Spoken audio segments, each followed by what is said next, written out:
fucking lie. We're doing it right now. Gaming Forever week in review for the week of what is this week? Week August 18th to August 25th.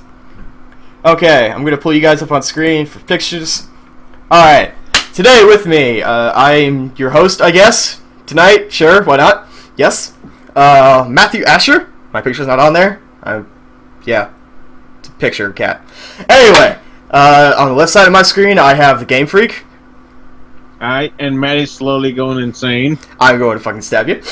And I have Mr. Brandon Carey / Enigma. I'm not wearing pants.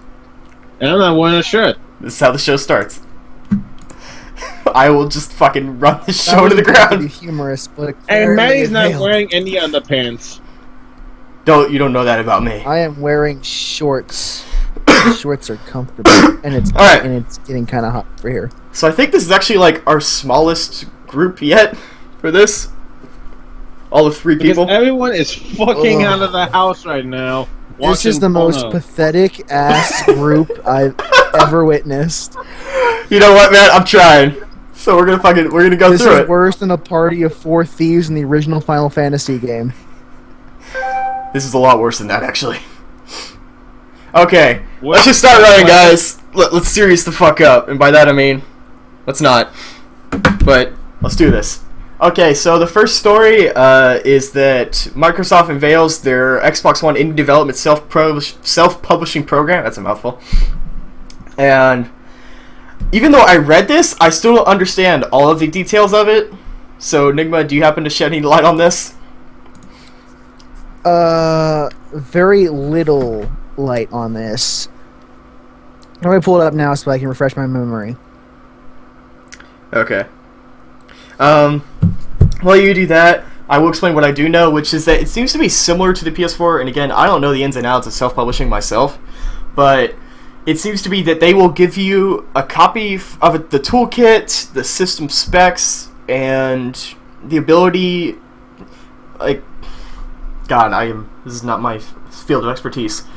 They'll give you all the required equipment for free as long as you're a registered developer with them. And the big thing, the one that I actually do understand, because I've read Phil Fish's tweets before, is that you can now, and this is retroactive to the 360 and the Xbox One, you can now update your game for free.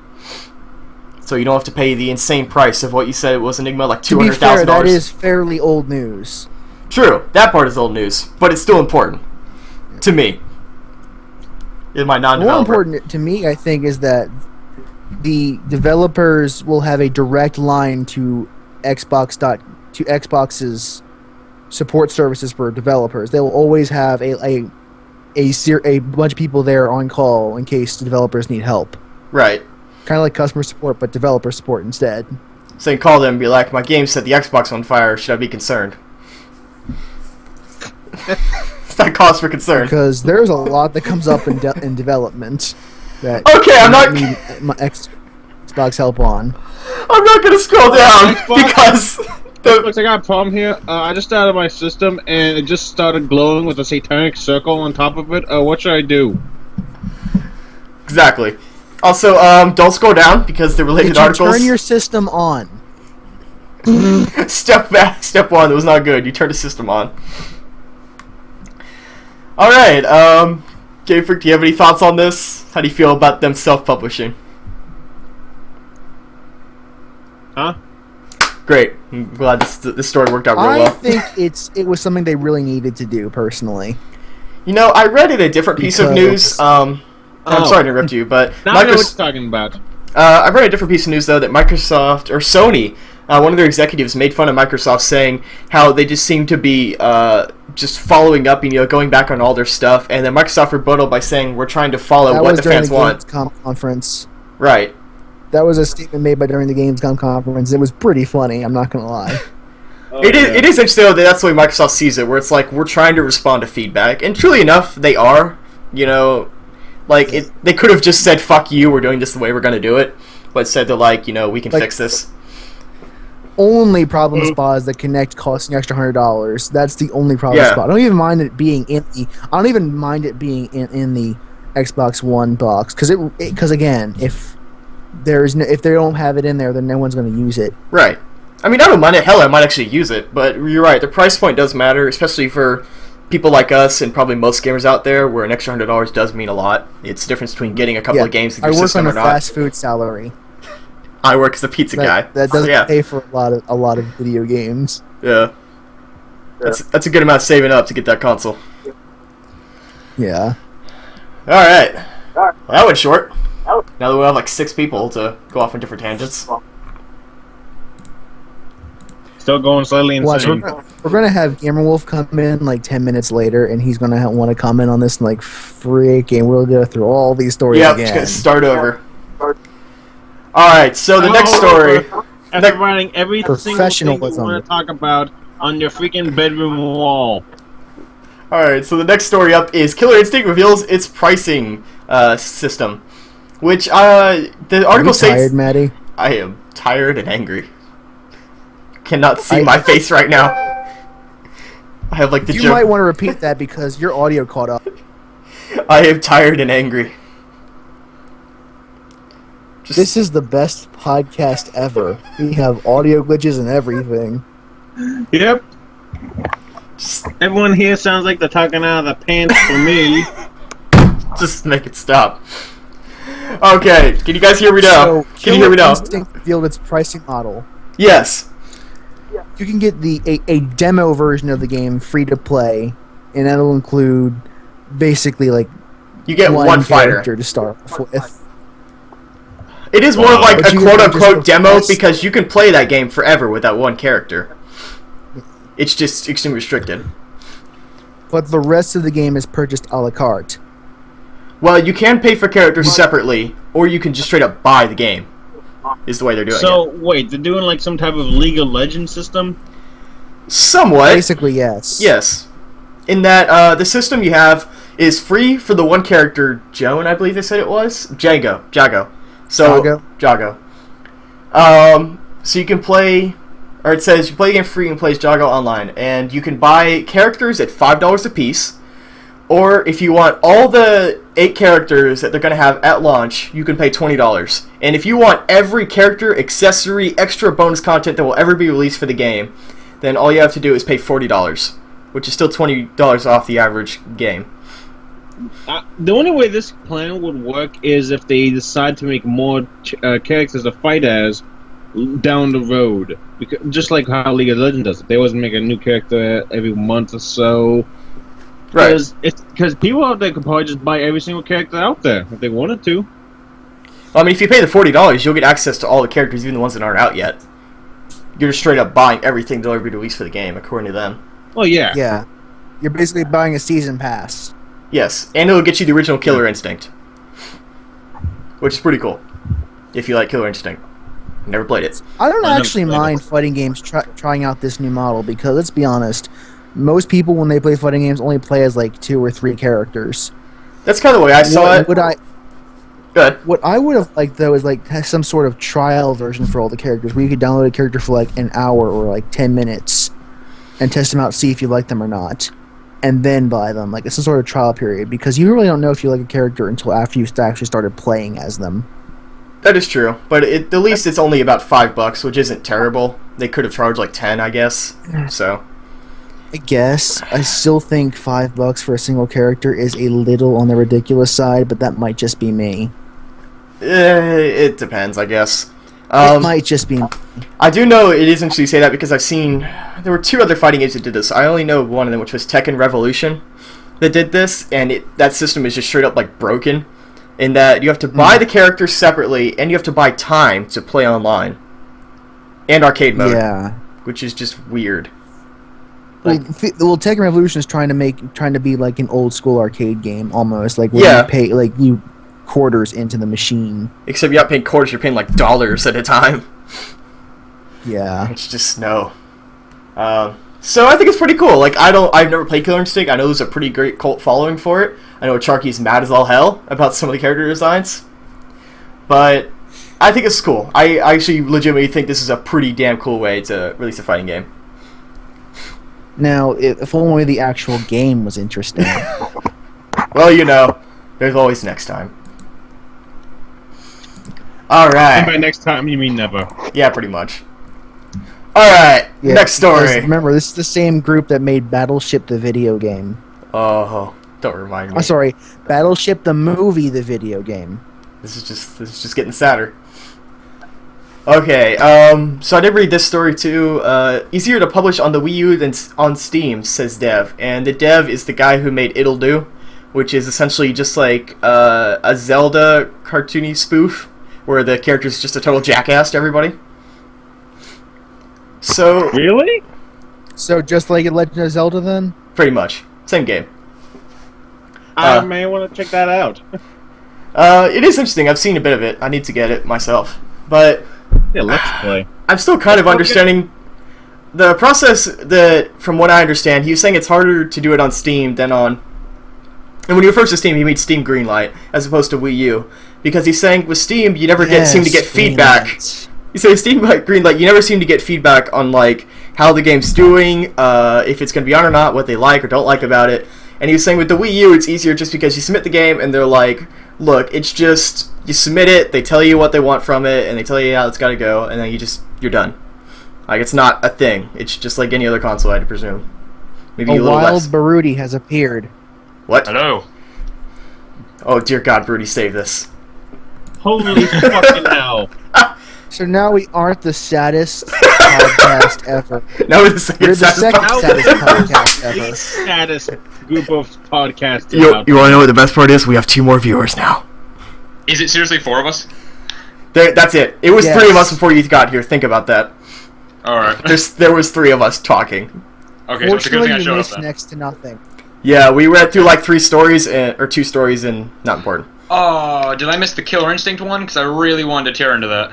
Well, let's start the podcast Go now. ahead. Welcome to Gaming Forever Weekend Talk Review. about that, so go ahead. Go ahead. just- Put your Killer Instinct 2 cents in right now. Please, just go. Alright, well, Bring the the story Killer back up. Instinct... It's the up. Killer, It's up. The Killer Instinct one. The Killer Instinct one. That's where it's you purchase the game and you only get one character, and then to get the other characters, they're individual DLC. Correct? It is like Remember, that. the initial version is free to play. The initial download is free. The one with the one character. And then you can pay $5 per character, $20 for all the characters that are currently planned, which is 8, or you can pay $40 for everything that will come out for the game. That's still really stupid. I think it should just be like $10, purchase the game, and you're done. And then later on, if they want to add more characters, those can be DLC. That was how Mortal Kombat did it, and I think Microsoft is kind of just digging their own grave, because this is one of their exclusives to sell the Xbox One, and it's obviously going to backfire. And the only reason that they're even using this is because it's the name, because everyone remembers Killer Instinct. I don't think the model is wrong. I don't think there's an inherent problem against buying fighting games a la carte. I don't see a real problem in that sense. I just think the game itself is going to be shitty. And that's where your problem with it. Well, it's funny, Broody, that you say that, because me and Enigma were actually thinking this is actually a pretty good model. And I still personally stand by it as far as the pricing structure, at least.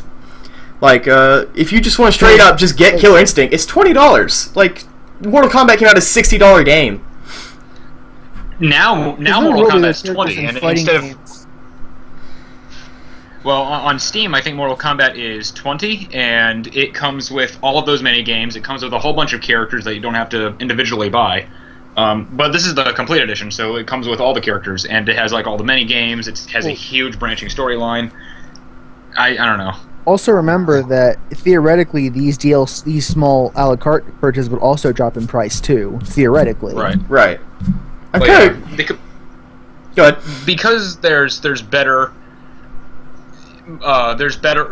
value elsewhere. It's a reason I'm also not getting Dive Kick, even though I've heard that game's actually kind of fun. I actually bought Dive Kick. I'm playing it and I'm enjoying the hell out of it.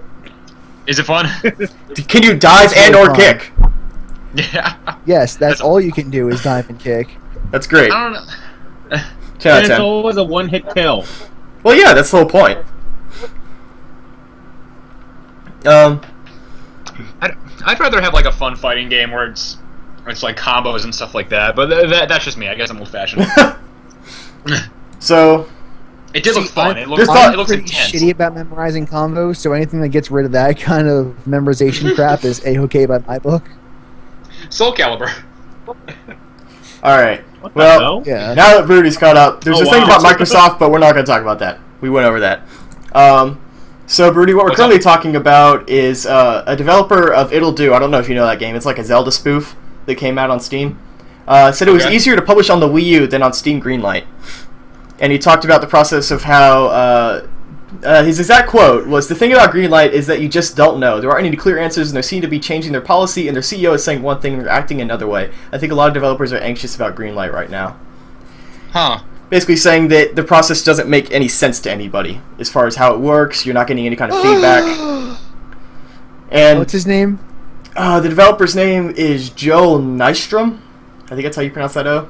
Joel Lystrom, unlikely voice of reason. Joel Lystrom, the logic is a pleasing. Joel Lystrom. Thank you, Enigma. Bravo.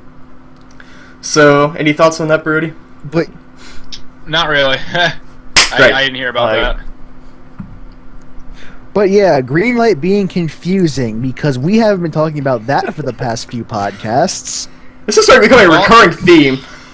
Well, I was gonna say I'm thoroughly enjoying the Steam Greenlight, so I'm curious to see how this will work out. I'm assuming the Steam Greenlight's going to work out better just because it's on Steam and Steam is so popular. I disagree. I hate the Steam Greenlight system. Really? I think, Really? as an end user, I like Because it. It brings it Well, all to I a disagree, popularity honestly. contest. It's true.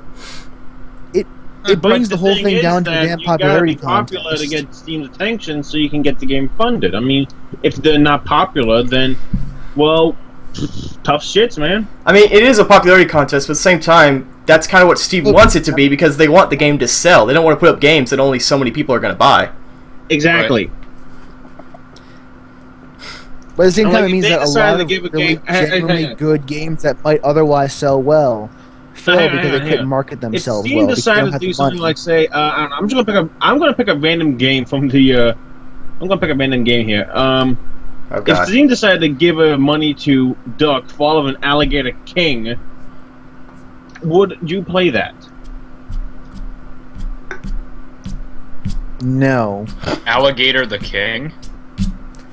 That's No, what- it's Duck, Fall of But- the Alligator But King. let's say that there was like a game that was otherwise doing pretty well and was about to be put on Steam because a publisher said they could get a slot, but because of Greenlight they weren't popular enough and failed. Like Paranautical Activity. No, I won't let that go. Game Freak, would your game be like Croc? No, this is actually a game I picked off from the Greenlight. You just chose something random. Oh. Yeah. Maybe. I'd have to look at the gameplay footage and the screenshots and stuff, and if it looked good, I'd vote it up. It's pretty much made by MS Paint. Oh, then no. So, well, the point that like Enigma's trying to get across though is that, like, I had it and I kind of lost it. Like, There's no rhyme or reason as to what Right. gets Oh my Greenlit and God. what doesn't. it could be a better system, but the question is like, what is your idea of a better system? How would you propose they go about it? Because Oh my right God. now, the only games that get Oh greenlit my are the ones God. where the people make stories on gaming websites about them being on Greenlight. Or Jesse Cox? Guys? Yeah. Guys? So, more about that Duck game I was telling you about? Oh God. It's being made by a kid. So. The Croc No, game? I'm not joking. So about that it's just a Paranormal kid. Activity. It's just a kid.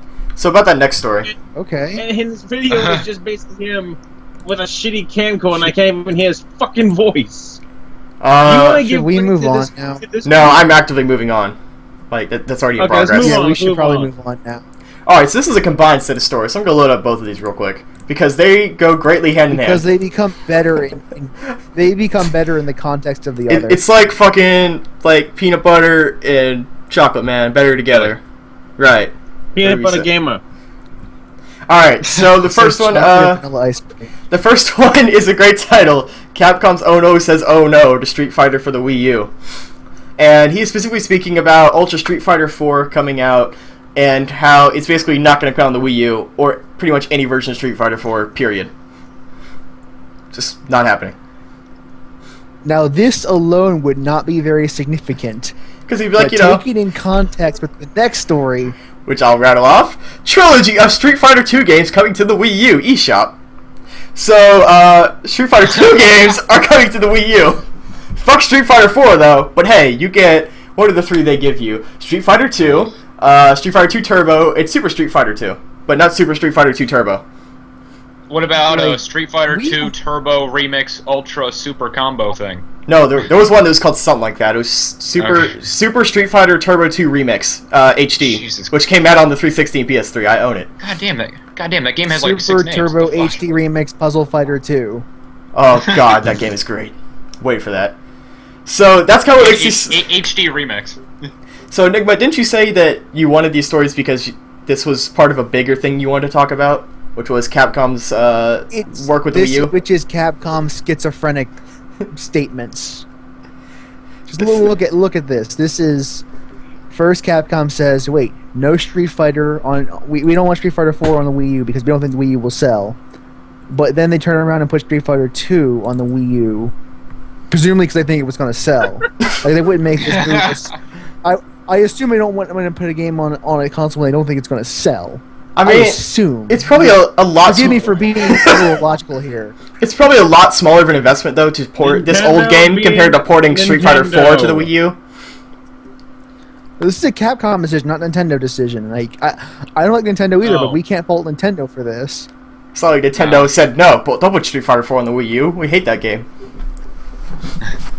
So That makes no sense. That makes The people absolutely who no would buy sense. Street Fighter 2 are practically the same people that would buy Street Fighter 4. There's like a 99% overlap in Yeah. those two. I know a lot of people like 2 but not 3, but not a lot of people who like 2 but not 4. You know?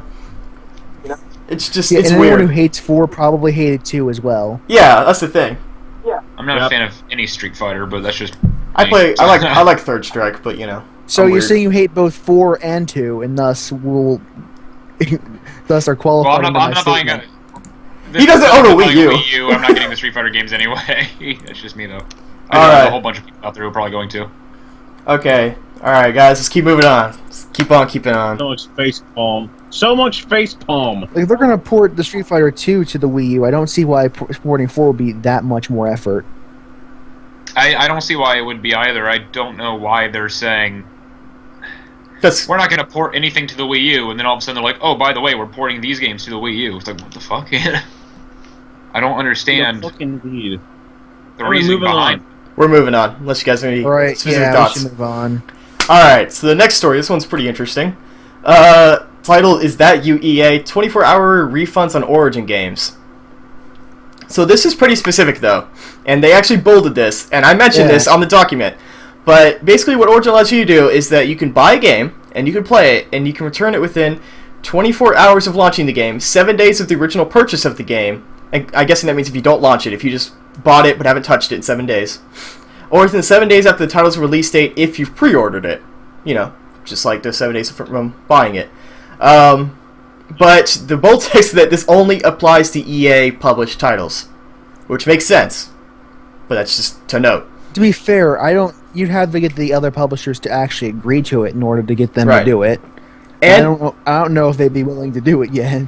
and this only also applies to the full games, not the DLC, even if that was also by EA. So if you bought the Dead Space 3 DLC and you're pissed, you cannot get a return on that. No. I can see that too. I don't see why that would. I don't see why Yeah, that's a problem. Yeah. DLC's kind of finicky like that. There's typically no refunds on DLC, period, on any console, so I guess that makes Yeah. sense. But to be fair, we don't expect refunds on PC games nowadays either, and this is an extremely generous offer. Right. Considering So- if you're on Origin, you're pretty much there to buy EA games.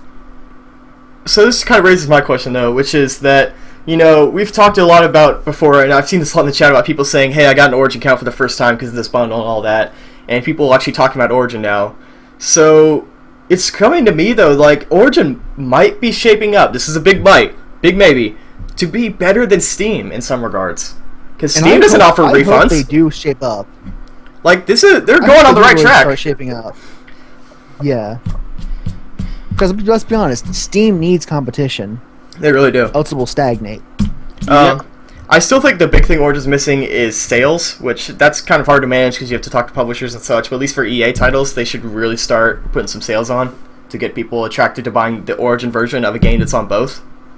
If you make it cheap and you make it easy, people will buy. Yes, regardless of the platform. Mm-hmm. So I think it's good for Origin. We talked during the pre-show about EA's actually getting a better image lately, and they've got a huge ass hole to dig out of, but they're working. Did you say big asshole to dig out of? Big asshole, not big asshole.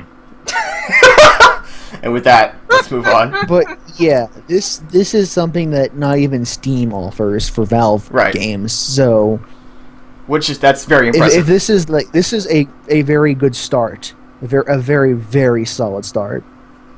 Hopefully, it becomes a bigger trend. I would be interested to see if Steam would implement anything of the sort like that. I'm not sure how they would. I would like to see other publishers. So I would like to see other publishers agree to this on Origin, agree to offering a full refund, and then we can see if Steam would try to make the same deals. Okay, so moving on. Yes, the next story is this is an opinion-piece article, but we're also an opinion-based podcast, so this is going to be like, let's shit on this for 10 minutes straight. And I do have a lot to say about this specifically. So, you guys may not all know this, but Elder Scrolls Online is apparently instating a $15 a month fee. Subscription fee. Meaning that it's a subscription-based it is one of the lone monoliths that stands in a sea of free-to-play MMOs. Or at least, because there's free-to-play MMOs, and then there's like Guild Wars, which stands alone as you buy it and you're done. And I think Old Republic, I'm not sure if it's free to play or just buy it and you're done. But it is. Okay. But well, no, it's free to play now. Free to play. This is just it was subscription in the beginning, but then it became free to play later because people didn't actually buy it. I just didn't know if you had to buy the original copy, or if it was just all free to play. So they were following in the footsteps of WoW, and now they're following in the footsteps of Guild Wars too. Yes. So, in this case, though, this just pisses me off because I've seen so many games just go off from being, subscription-based to free-to-play. Because, Terra started out, buy the game, and then pay a subscription. Now it's free-to-play.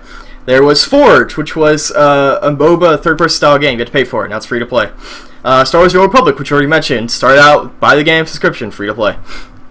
It's not a viable option anymore to actually pay $15 a month. The $15 subscription is certainly not viable. I don't know if maybe they reduced it to $5 a month. Maybe it would be a much more lucrative deal.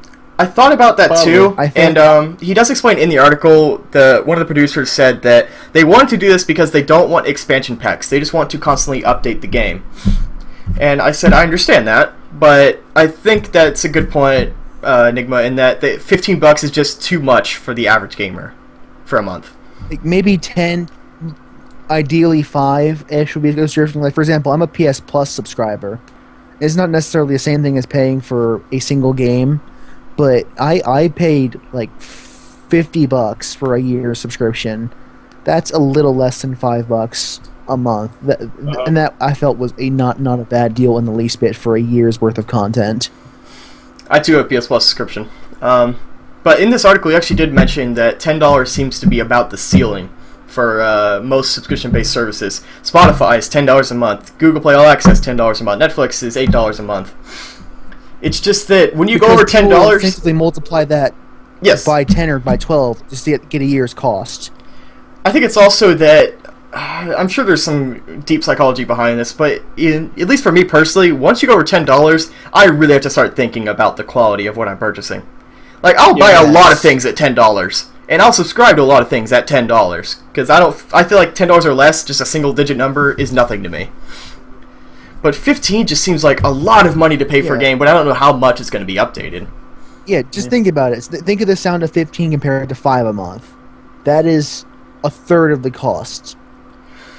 Plus, while this is not mentioned, and this is a very small sect of MMO gamers, and I'm part of that, is that I'm not that interested in subscription-based services because I touch MMOs very rarely. I really enjoy them, but I only play them on and off pretty rarely. So for me, I don't really care about the extra content. 'Cause it'll take me fucking years to get through the only content that was packaged with the game originally. If you understand what I mean, like Yeah. Yeah. it's like with World of Also, Warcraft. Like earlier we But were again, talking if you were about paying subscriptions. $5 instead of 15, I don't think that would be a big deal. no, not as much. But yeah, earlier though, in the pre-show, we were talking about the subscription for WoW as well. When we you were wondering like why they haven't switched to free online yet. No, I talked about a story where they're discussing going free to play, and Actually, dude, Yeah. that's probably a rumor. Well, they are because free I to play actually- level 20, right? No, listen. Yes, it's free I at know that, 12:20. But the thing is that from what I heard directly from one of the developers' mouths is that they are not looking into free to play at all. it was just a rumor. I know that. That's been circulating, but it is an idea, and that's more why I wanted to pull it up, just to mull that over, like, you know. And I would ask that if you guys, like, what do you all think of that? Like, is that the future of MMOs? Just fuck it, make it free to play. Or is Even WoW, the god of MMOs, has started to wane in popularity. The god of subscription-based MMO gaming is started to wane. yes, So it's just like I think the market has pretty clearly determined that $15 a month is not a viable model. Maybe if they reduce the cost, they could still make tons of money, and probably not as much as they used to make, but they'd still make more than enough to sustain themselves Mm-hmm. and possibly attract new people. Like, if WoW put it down to like $5 a month, I'm sure a lot of people would reconsider getting it or getting it back. I know even two of my friends who actually quit it because they could not afford to pay the subscription service month after month. They said it was just too much money after some point. Yeah, because $15 a month is a lot to ask Yeah. of somebody. And again, it really only applies to the people who play that game Especially nearly during every this day. economy. And let's not forget about That's the why I economy as never well. touched WoW. Yeah, That's it's- why I never once considered touching WoW, because I couldn't ask my parents to pay $15 a month for an MMO. I mean, No, I couldn't ask them for that. I pay, like, I would fucking pay for it. It's just that I don't want to spend much money because unless you play a game like that almost every day, you're not going to, like, use up all the content and demand more. Like, you know, you're always going to be playing catch-up, and it's just like, I'm paying $15 a month, and I've maybe gotten past all the original content to, like, the first expansion. There's, like, 3 more. Like, Jesus. I don't know. I just think this is a bad, part. Yeah. I think it's bad on them, but On Twitter, we are wondering whether or not it'll take half a year or a whole year to go free to play. I'm trying to think how long Terra, I think, was half a year. It's not a question of if, it's a question of When. when at this point. Oh, yes. I believe that. I think it's also worth I mean, they mentioning, could though, go that... free to play by they could easily go free to play by just selling cosmetic items, Funny you mentioned that. which ties in segue. Yes. To the next story we have, which is my little addendum. Elder Scrolls Online to include real money item shop, a top subscription.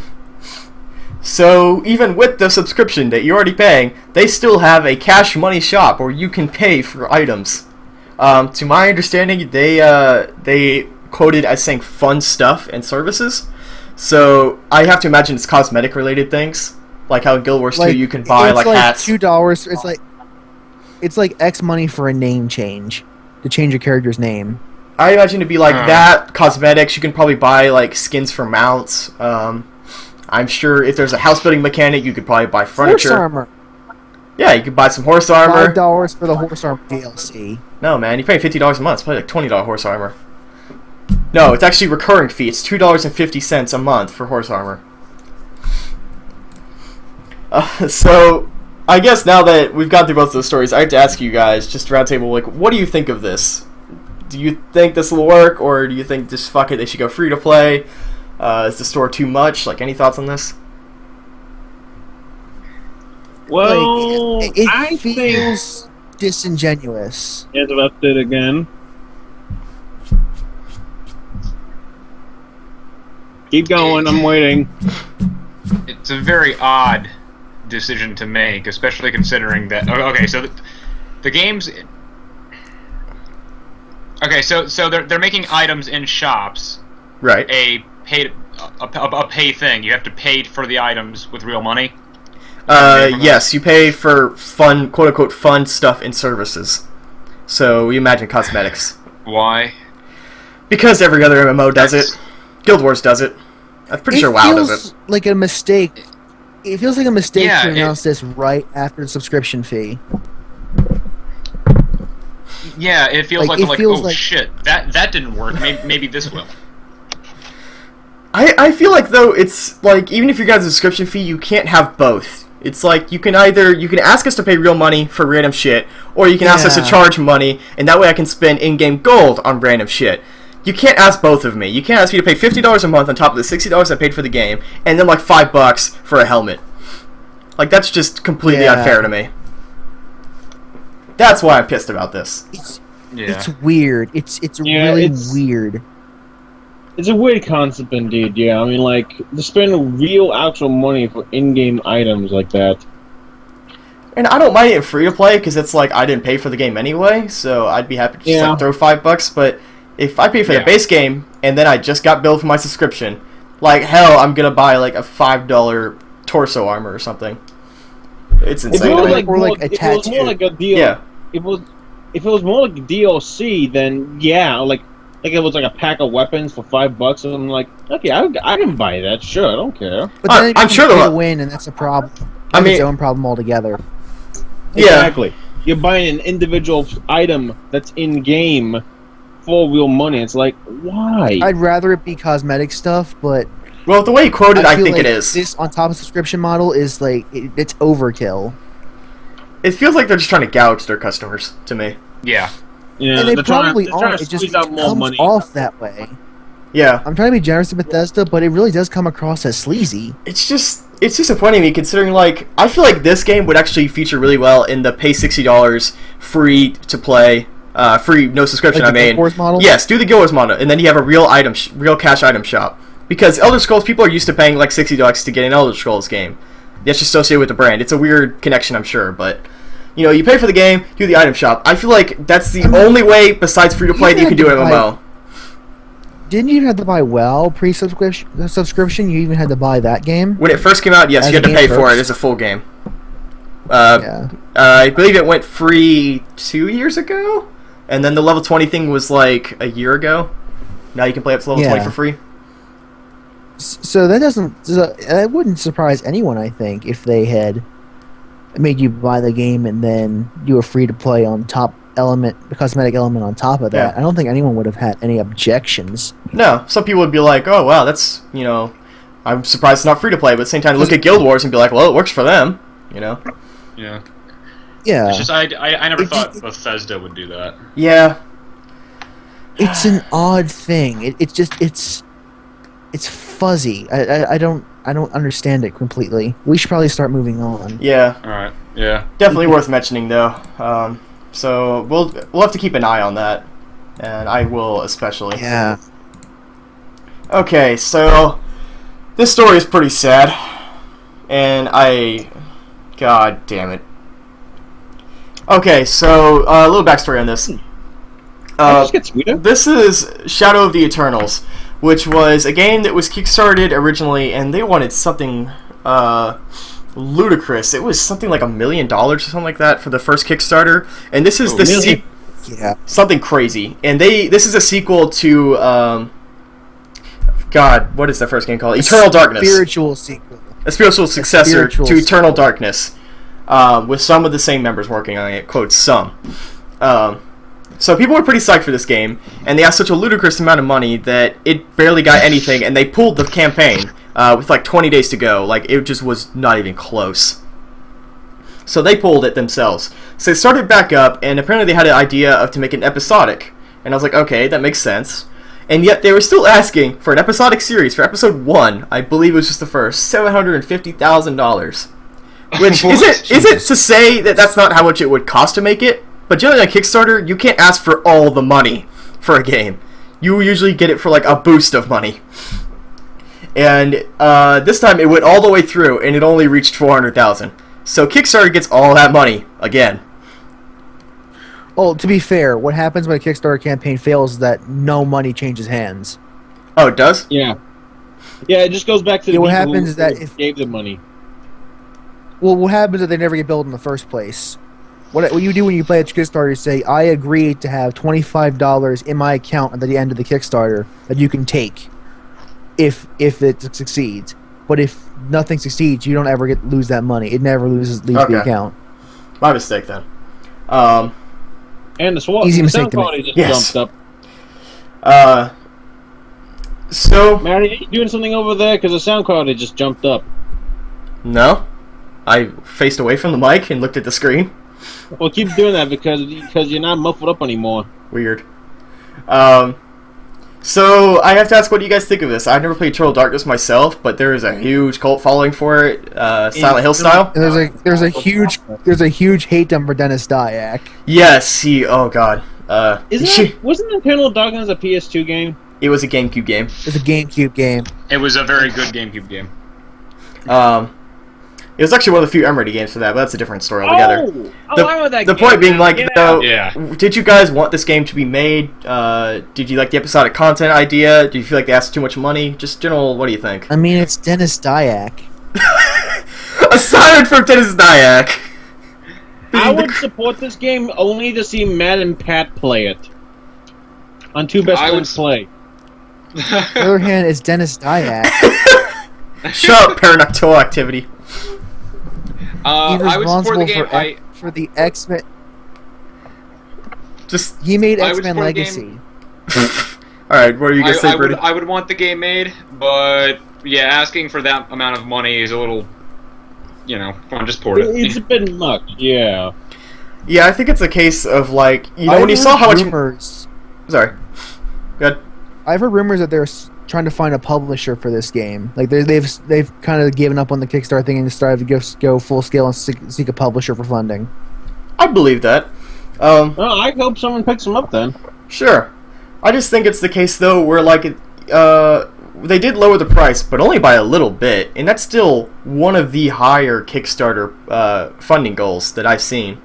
So I think the problem was just that it raised so much money. It raised $400,000, but they just asked such a ludicrous amount for the amount of content they were expected to put out. So that's just what really bothers me about it. The other Same. problem is that they probably overestimated the demand for their product. Correct. While there was... This is a clear estimation of demand. Right, like, I was interested in the game, but not enough that I would pre-purchase it, and I'm sure everyone who was a big fan of the first one, most everyone, probably put some money down on this, but I just don't think that's enough people to qualify $750,000.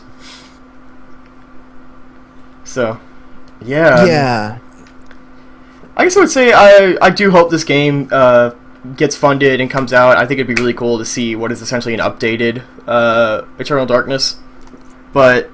Kickstarter doesn't work Dennis for everybody, man. Dyack. Dennis Dyack, goddamn. He made X-Men Legacy God damn, Brendan. or Destiny. It was a terrible game. Alright. Last big story, guys. This one I did post. I found this to be very interesting, so that's why I saved it for last. GOG is going to rival Steam Greenlight with new indie submission service. So... what essentially the story breaks down to is that GOG, as in Go goodoldgaming.com... on, Maddie, explain. Oh, I will explain. Goodoldgaming.com is setting up their own indie game submission service, except that instead of the way that Greenlight does it, where it is voted on by users and then looked over by Valve and then posted, what they're going to do is that they look at the games themselves and then they judge the game, provide feedback to you, and if you're willing to change that, then they can post on their site using their advertising and their funding and all that. Like, they're saying, we'll advertise the game on every avenue we can. We'll post it on the front page if it gets funded. Well, not funded, but, And they, I especially misspoke because they actually are willing to partially fund your game. And they actually explained very specifically that if the developer funds the project themselves, then they get a 70-30 cut in the developer's favor. And if Good Old Gaming helps fund your game, they'll give you just crazy amount of money. Then it's a 60-40 split, still in the developer's favor, and it'll go back to 730 when Good Old Gaming gets their money back. Which is just ludicrous. Like, just... developers making pretty much almost all the profits on their game. So, that's kind of the long and short Going. of it. What else did you want me to read? Yeah. Well, the thing I like about this is that unlike the problem I have with Greenlight mainly is that it's not your job to make the best game you possibly can. It's your job to market your shitty game the best way you possibly can. And this Yeah, kind like of the way gets that rid of the that. So kid what you who have to do made is you have to make a Documented. So you're saying that you have to they're make a great game. All you have to do is make a game, and then you show it to GOG and like, oh, this looks good, or no, this looks like absolute shit. I'm sure they'll be more polite than I am when they no, say I'm that. pretty sure that's exactly what they're going to say.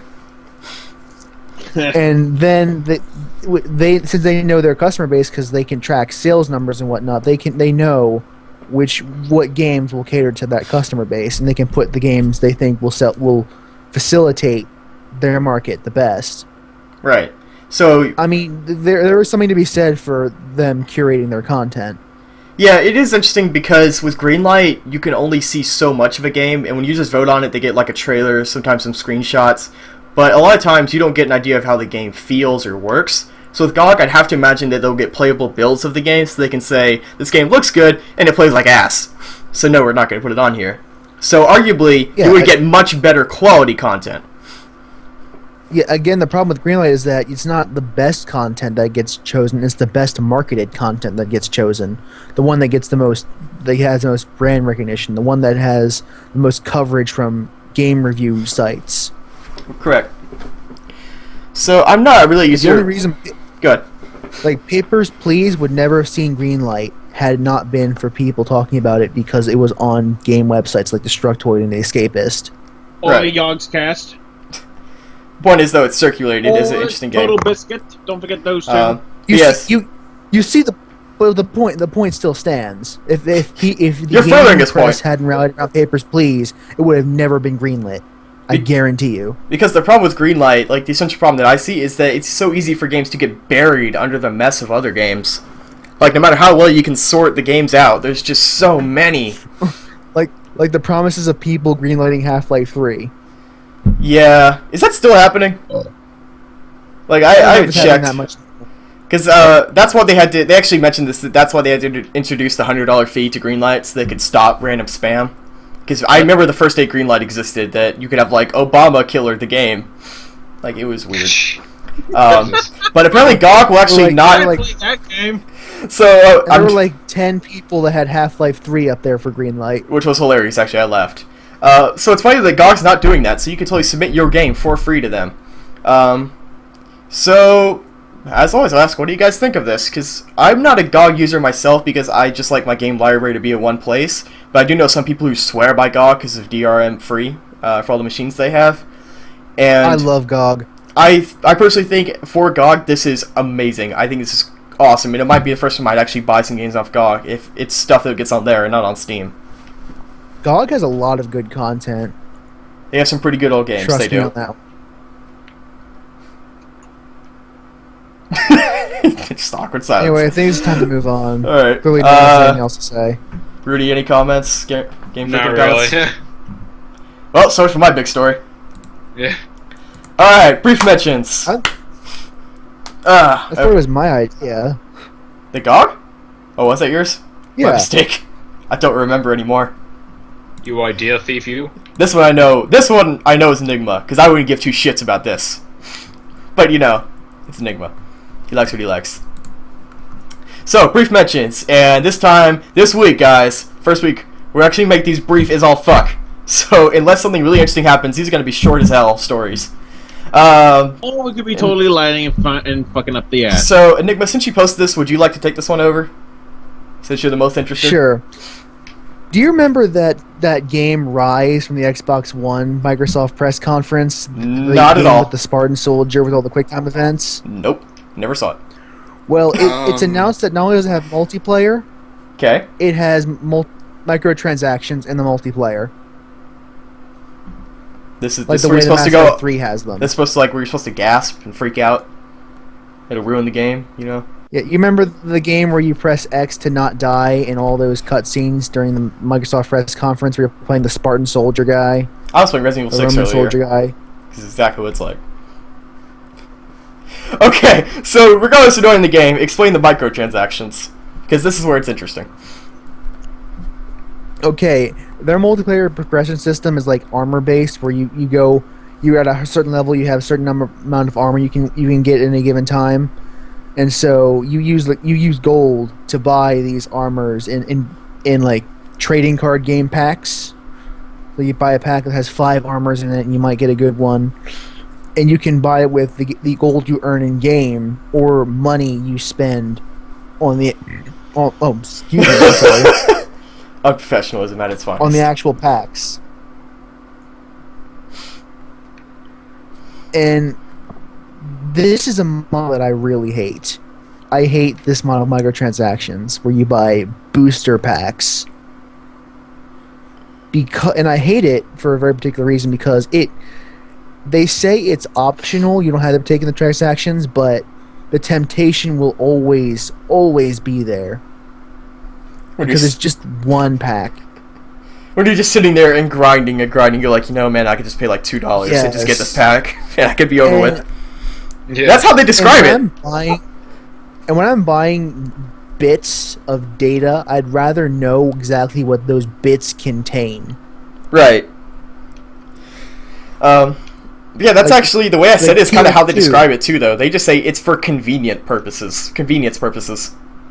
It's like in case you don't want to sit there and grind. Justifying it. But the part pissing me off is that they say if you don't want to sit there and grind for more armor, and I'm like, how about you just take out the part where you have to grind for more armor and eliminate the problem altogether? Yeah, why don't you just make me buy... If I want the golden armor of awesomeness, why don't you just let me buy the golden armor of awesomeness directly instead of going through this arbitrary packs bullshit? Right. It's a little weird. What's funny That's is they're like, oh, convenient. this is... If I can... Go ahead. Oh, they're like, this is nothing sinister, and personally with microtransactions, what I think is, if it's something minuscule, if it's something not important, and if it's cheap, then I suppose sure, because it beats grinding. But if it's something that's already there, or if it's something that's kind of game-breaking, then just, why make it a microtransaction? Why not make it an upgradable thing? I mean, they did specify that it won't break the game, as far as it's separated in tiers, and you can't advance past the tier you're currently on. But it's the fact, like, the fact that pisses both of us that you're buying booster packs, you're buying a random chance at something. So you never know how good it could be. You could just get total shit for the money you paid. You never know.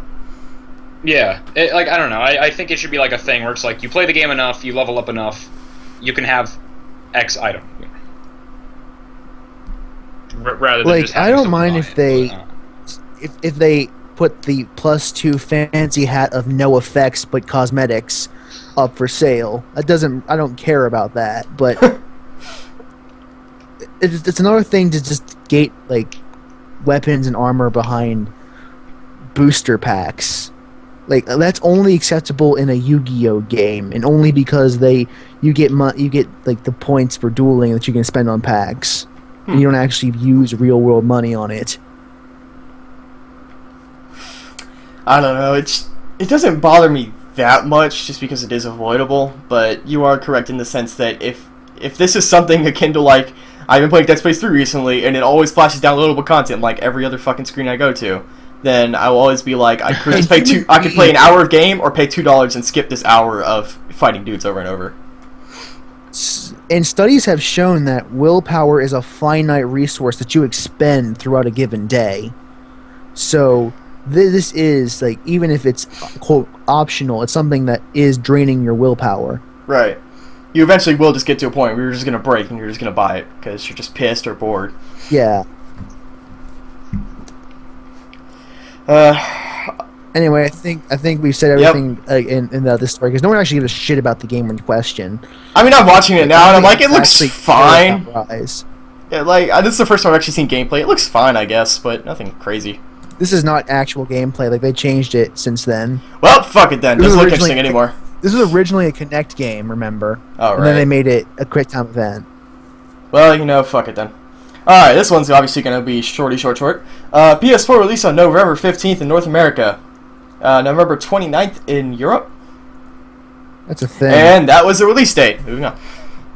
I'm picking up a PS4. I mean, I'm probably not at release. I like the PS4. I'm waiting for the PS4, but that's a release date. Yeah, I'm probably not picking it up at release. That's all I have to say about that. I'm gonna wait. I'm probably gonna wait unless they have a PS4 Vita bundle. That would be good.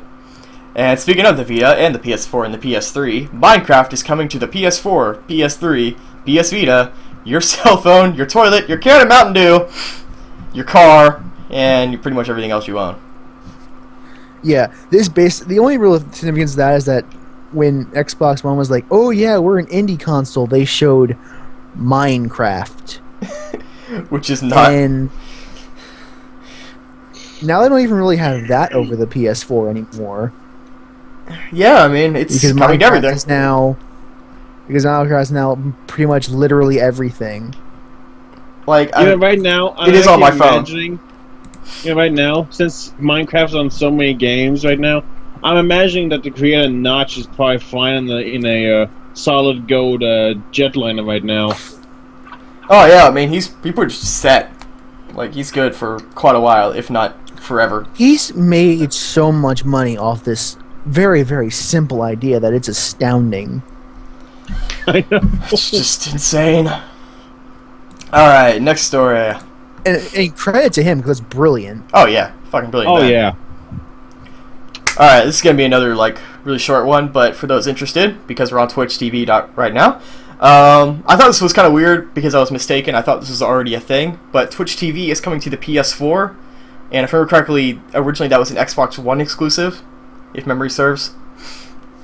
So Yeah, that's why this is a story. Originally, the PS4 announced that their streaming service was going to be Ustream, which, if any of you have watched the Nintendo press conference in recent memory, you should know that Ustream is actually very, very shitty when it comes to streaming things. I've actually never heard of it, personally. Like, I Did only you know watch about Nintendo live. Direct conferences? Because No. they're almost all done through Ustream. I only know of livestream.com and Twitch, and that's about it. Yeah, the announcement of Twitch, it kind of like, because originally when we were covering the A3, I said, "Oh yeah, Xbox wins in streaming because it has Twitch." Now that's not even the case anymore. Just Sony is slowly chipping away, now man. Twitch is in the PS4 too, so Which I think is great because that's one less. I think Twitch should be available everywhere. I use Twitch. I love Twitch. I think it's Twitch great. is the gaming streaming service. If you want to stream games or watch someone stream games, you probably want Twitch. Or watch people do podcasts. Hint, hint. Just saying. Yeah. Alright, next story. This one's interesting to me because I am a personal Killzone fan. I like me some Killzone. So Killzone Shadowfall will have free DLC maps, and this is a strange, like, wording to me, because it would seem to imply that all future DLC maps will be free. Although I can't certify that 100%. I think that is actually the case. I believe that's actually the case. Well, if that is fucking fantastic, in my opinion.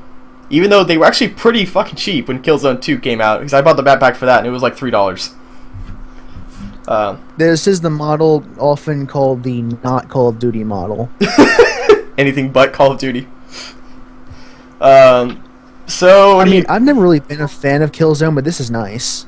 This is not a bad thing. I am personally a fan. I started with 2. I enjoyed the hell out of 2. I've played 3 a couple times. I'm looking forward to this. So this is just Does icing on the anyone cake for actually give a shit about Killzone 1? Like, legitimately care about Killzone 1? I don't know a single person who cares played about it. that game. It was But good, no. but yeah. Yeah. I feel like Killzone 2, like, is where it actually broke away and became something a little more unique and interesting. It's like, oh yeah, I love Killzone. You like the original? No, fuck Fuck you. no. Killzone 2 is bad. But yeah, I like Killzone 2 in this. There was some other article I read where he mentioned the same exact thing that I feel when I play Killzone, which is I like it over most shooters because it has a very weighty feel, almost like Battlefield Bad Company 2-esque, but better, I would say. Like, everything just feels heavy in that game. Your guns feel heavy, you walk like you're Killzone heavy. 2 is the game on PS3, right? Correct. You know, I actually played that game. It was the game that looked. But- It was the game with that trailer that looked incredible, but it turns out it only looked slightly less incredible than it really was. Still incredible, just a little less. That's actually my response because when I was playing the game, I realized, wait a second, what am I doing? What am I doing exactly? What's my role? Why am I in this war? It feels Well, like you I was play as just the doing bad something guys, from what I can over tell. again. You play Well- the villains invading this planet who has otherwise not done a single thing wrong. They invaded Earth. Wait. I thought Earth. that wasn't it. I was playing as rebels fighting against the space Nazis. No, the idea is in Killzone 1, the Helghast invaded your planet and basically Yeah. slaughtered half your people. So in Killzone 2, you're going back to them. 2 and 3, you're fighting on their planet. And Okay, you're but basically it's just that- killing them. I was just playing through, like, I was probably at maybe the half point of the game, and I honestly did not know what the hell I was doing. I was just going from city to city to city, killing soldiers all over the place, and I was just thinking to myself, this feels... Are you really sure you weren't playing repetitive. Call of Duty? No, Killzone 2 actually I is am kind of... honestly saying it felt repetitive. I mean, it is a Playing pretty Killzone 2. poor story, and I wouldn't say the single-player gameplay is terribly great, but the multiplayer was great, and the reason I say so is because it has a mode still pretty unique to itself. Other games have tried to replicate it, called Warzone, Well- where the mode dynamically changes, and that's I'm what's not most the interesting. I'm not the kind of person who would play an FPS game for the multiplayer. I'd play it just to play the single-player campaign. You can buy the Killzone 3 multiplayer on its own as a Yes. as a single entity. You I I can. don't give a $15. shit, man. I Um, really don't give a shit. It's funny that normally I don't either, but at the same time, like Killzone, the Killzone series is one of the few FPSs that I'll play multiplayer. Like I don't even play Call of Duty multiplayer, and I play Killzone. Because Warzone is just so interesting. You one in, it's like you play assassination. Like- 2 minutes later, the guy assassinated. Okay, we're playing capture the flag now. Like just all in the same match, just flips, changes. It's Like, I only it's play interesting. your multiplayer like in the initial months when it comes out. Like I haven't touched Last of Us multiplayer in quite some time, and this is the last one I've actually played. I couldn't play it because I got it from Redbox and it has an online pass. In which case I said, "Fuck off, Naughty Dog." It Alright, actually is a very solid multiplayer mode. I it's a wanted to play it. shame. I will at some point. And moving on, I suppose. Right. This was another one that Gamer Wolf posted, which I just realized still have no idea where he is. Something must happen. Oh, he's online now. A little late. His power got knocked out, so he decided he's going to be so late they might as well not even bother showing up. Oh, you posted that? I just flipped up Yeah, the Skype it's for a right sec. below you in the chat. Okay. Okay. So he did post this, and that's why I brought him up. Last Guardian still in the works, but not top priority. I almost was gonna cut this because we've been hearing this for like, I don't know, the past 2 years or so. So it's kind of just an ongoing thing of like, The Last of Us is still a thing. Or Last Guardian, my mistake. I know they say Last Guardian is still in the works, but I think they're lying. I'm pretty sure the They're game is just bold-faced dead. lying I'm to you. Pretty sure. I'm pretty sure they're bold-faced lying at this point. I mean, I wouldn't be that Because If it was surprised. still in development, we'd see something by now. It's been too long. And in games that take this long and go in development hell, generally speaking, are not that good. True. I think it's kind of sad because I would like to see it, but I wouldn't be that surprised in that I think that Shadow of the Colossus and Ico just didn't sell well enough to make a sequel that is this large, as far as like budget and such.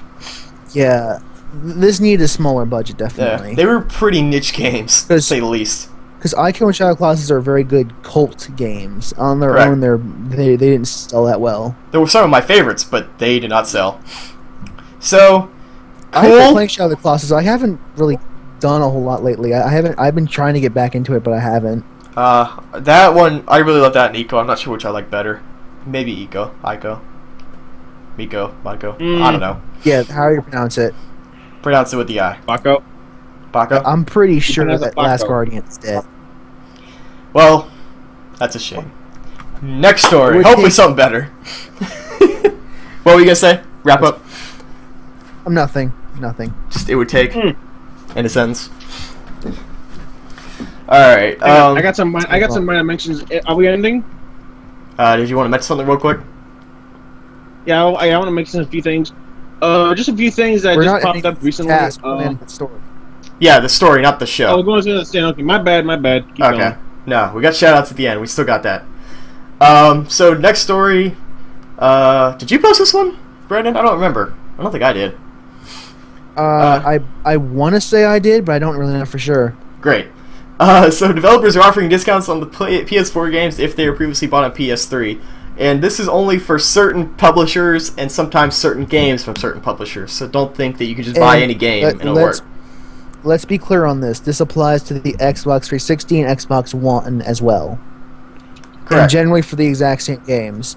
Yeah, it seems to be just a publisher-wide thing. So Yeah. The few that they mentioned are like Assassin's Creed 4, Call of Duty Ghosts, which we already knew for that and the season pass alike, and Watch_Dogs, which needs a hashtag to finish it off. Why did you say underscore? Why did you say underscore? Because it's a fucking What's Twitter wrong game. with you? It's a Twitter game. It's underdogs.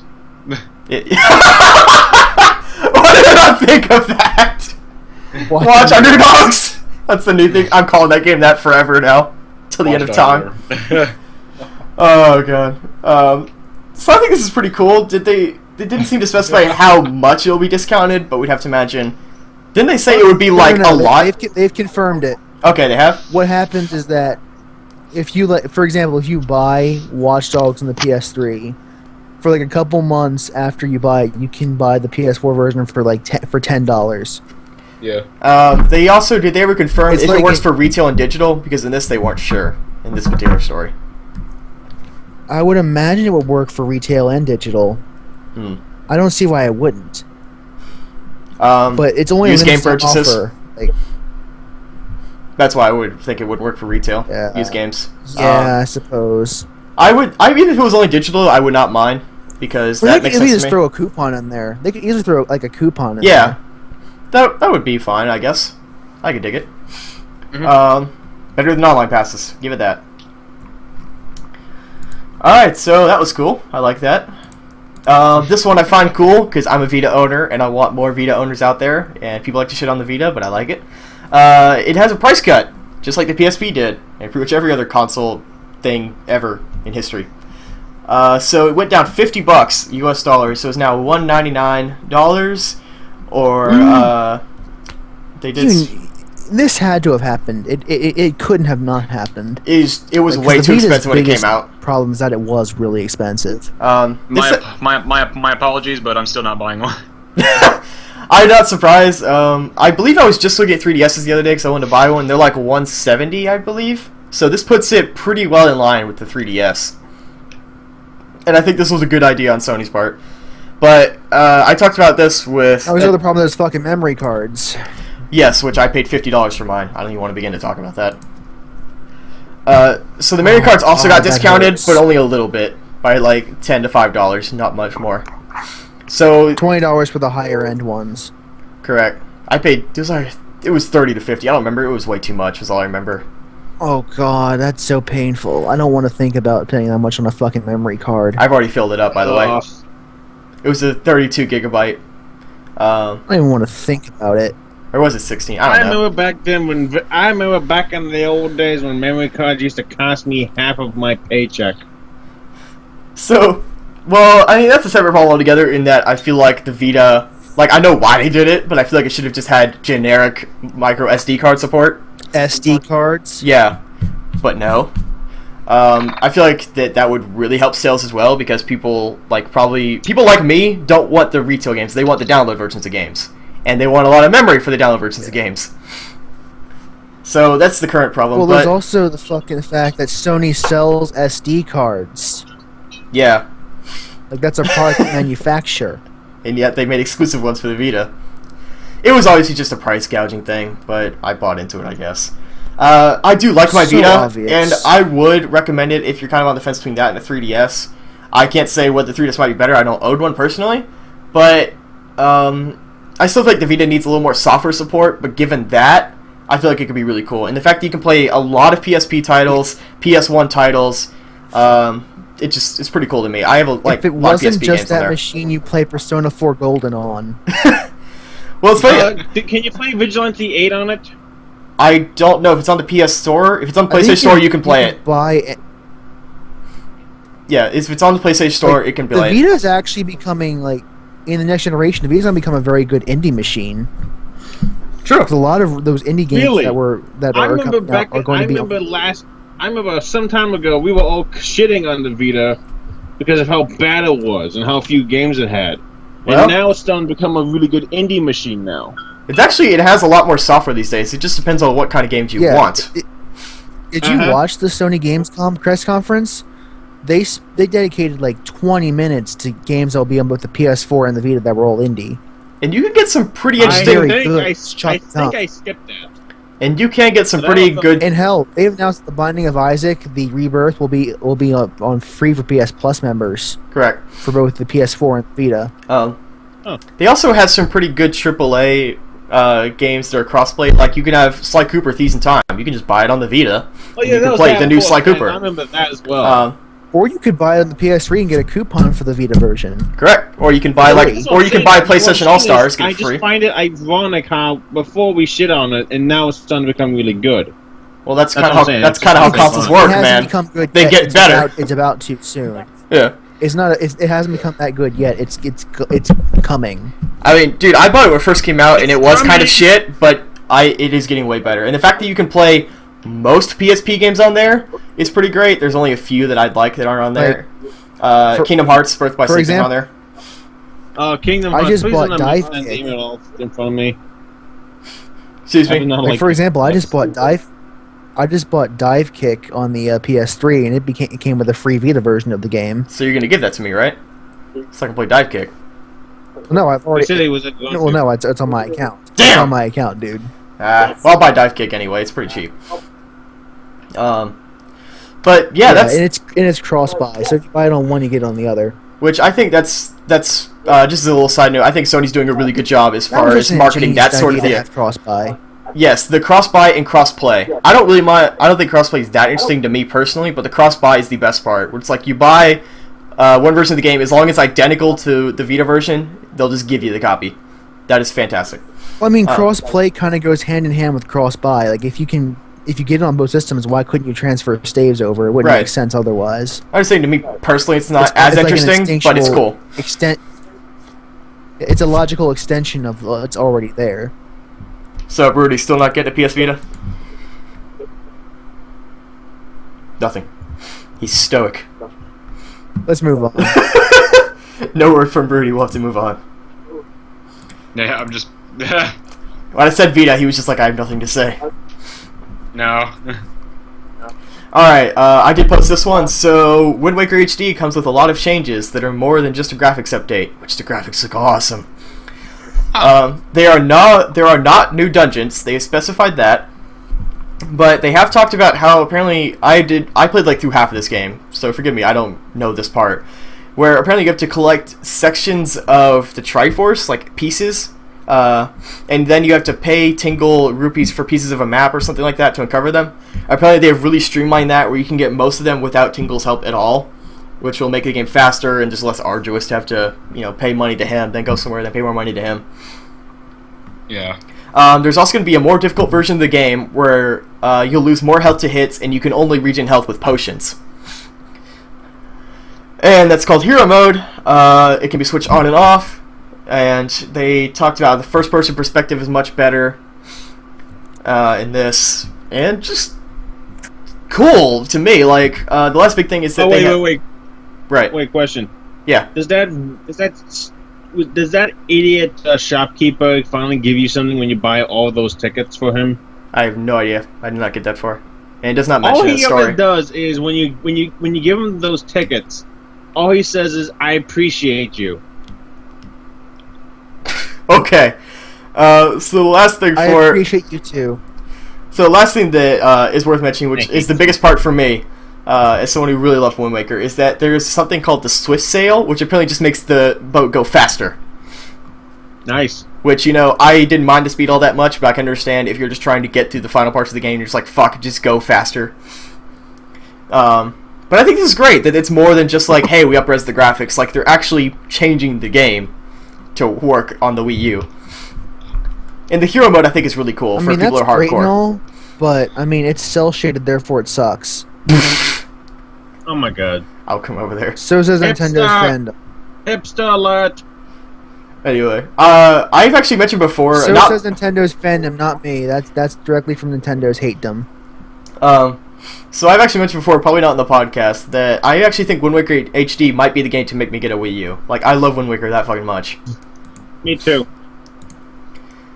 Okay, so Gamer Wolf specifically posted this one. Cell shaded. I will fucking come over there. So Gamer Wolf posted this one. We're gonna make this short, sweet, but we figured that because a lot of people in our who watch this probably like Sonic, it's worth mentioning. But the new Sonic that's coming out for the Wii U. Are Apparently you it looks saying that furry gamers might like Sonic the Hedgehog? not at all. I am totally That not makes saying no that. sense. No, it's terrible. So, Sonic Lost World coming out for Wii U. Apparently, one, it looks pretty good from screenshots, and it also has Knights bosses, as in like the crazy purple asexual dude Knights. Does Sonic turn into a werehog again? No, maybe. Thank God. No, yes, he totally does. Every level. No, this time it turns What? into a were-man. Where Man Wolf, Yeah. No. He becomes a man-man. Man, Sonic Yeah. Man. So, yeah, there's that. I just felt that was worth a short mention. It's like, hey, new Sonic game is looking to be better than the last new Sonic game that wasn't Generations. Great. I could feel the excitement. It's a cool story, bro. I could just feel the excitement teeming from all of you, especially Broody, who is just so concentrating that he can't talk. I've really got nothing to say about these In so far. Rockstar news, How about Rockstar, Broody? Rockstar is offering a steal to those who pre-order digitally. You get If you And what pre-order would that Rock be? GTA 5 on the PS3, then you get 75% off any of the Rockstar games on the PlayStation Store, like GTA 4, LA Noire, Red Dead Redemption, or Max Payne 3. right. So it's not just GTA games; it's Rockstar games in general. So Yeah. I think that's pretty fucking awesome. Just as a That bonus. is pretty cool, but So do I. But- I think it's a good idea. That's all I really have to say well- about it. There was a but. the but is pre-order digitally. So I don't understand. Are the games just now coming out digitally? Because why pre-order? These games have been Oh out yeah, for PS3 has been quite a while. releasing digital games for quite some time now. PS3 Yes. has been doing digital downloads of games for quite some time now, and it's only on PS3. So if you're a 360 player, you're fucked. Yeah, you're just screwed. Huh. Because Microsoft doesn't do pre-orders on digital games, I believe. Plus, Oh, they're okay. also they have That's why I wasn't. yeah. Yeah, Oh. that's why I wasn't sure what to say about that. Because I was like, hang on. Yeah, Yeah. Microsoft Pre-order. Microsoft doesn't, but Sony does. And I'm pretty sure Microsoft doesn't do a lot of day one stuff as well. Like they put up games on demand, but they don't really put up new games. Whereas with Sony, they like every new AAA game that's coming out will be there day one digitally. Like that's their big thing. Which is Yeah. cool. Which is ironic considering that Microsoft was the one with the always online system initially. Yeah. Oh, Sony. Just looking good. Okay, so I played a little bit of this game. I don't know if you guys played this game. Called Awesomenauts. It's essentially a 2D multiplayer online battle arena game. I have it because of the Humble Bundles, but I haven't actually played it yet. Maybe we should play that sometime. We should like play that game. So Awesomenauts Kickstarter was started. I don't believe it's over yet. No. It's under $25,000 Kickstarter, and it's basically just them bringing an expansion called Starstorm.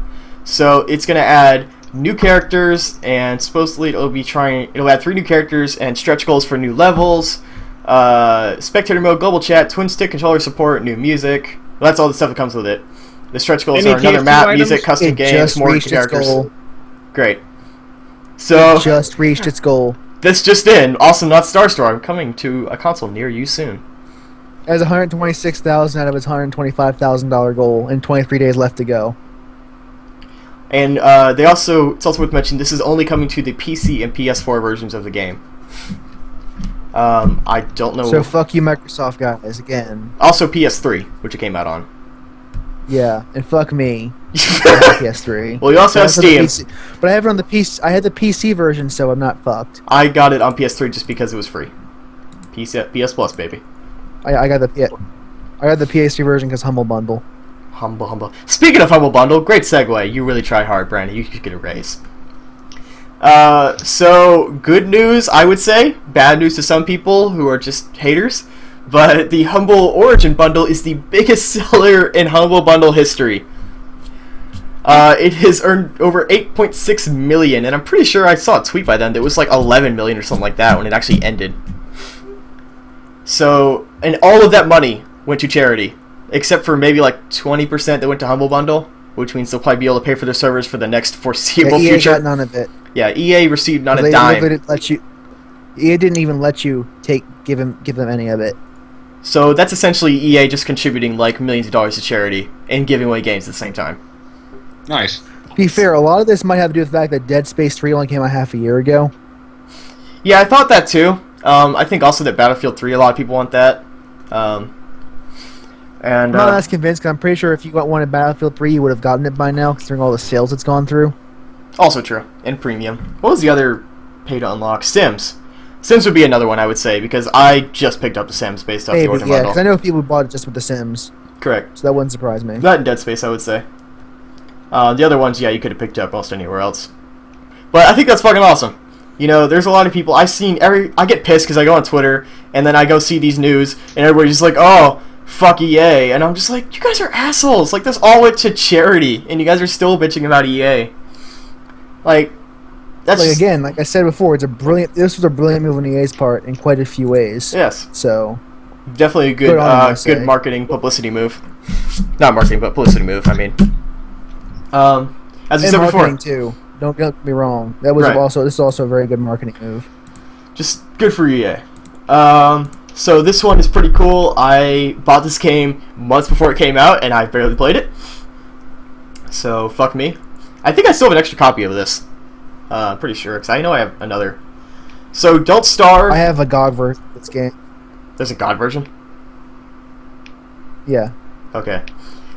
So Don't Starve now has Steam Workshop support, which, from what they mean, is that it's just like custom characters, world generation, custom world generation, new creatures, items, and basically just do whatever the fuck you want with this game. Mod support. Yeah, you can do anything. Really easy mod support. Steam Workshop.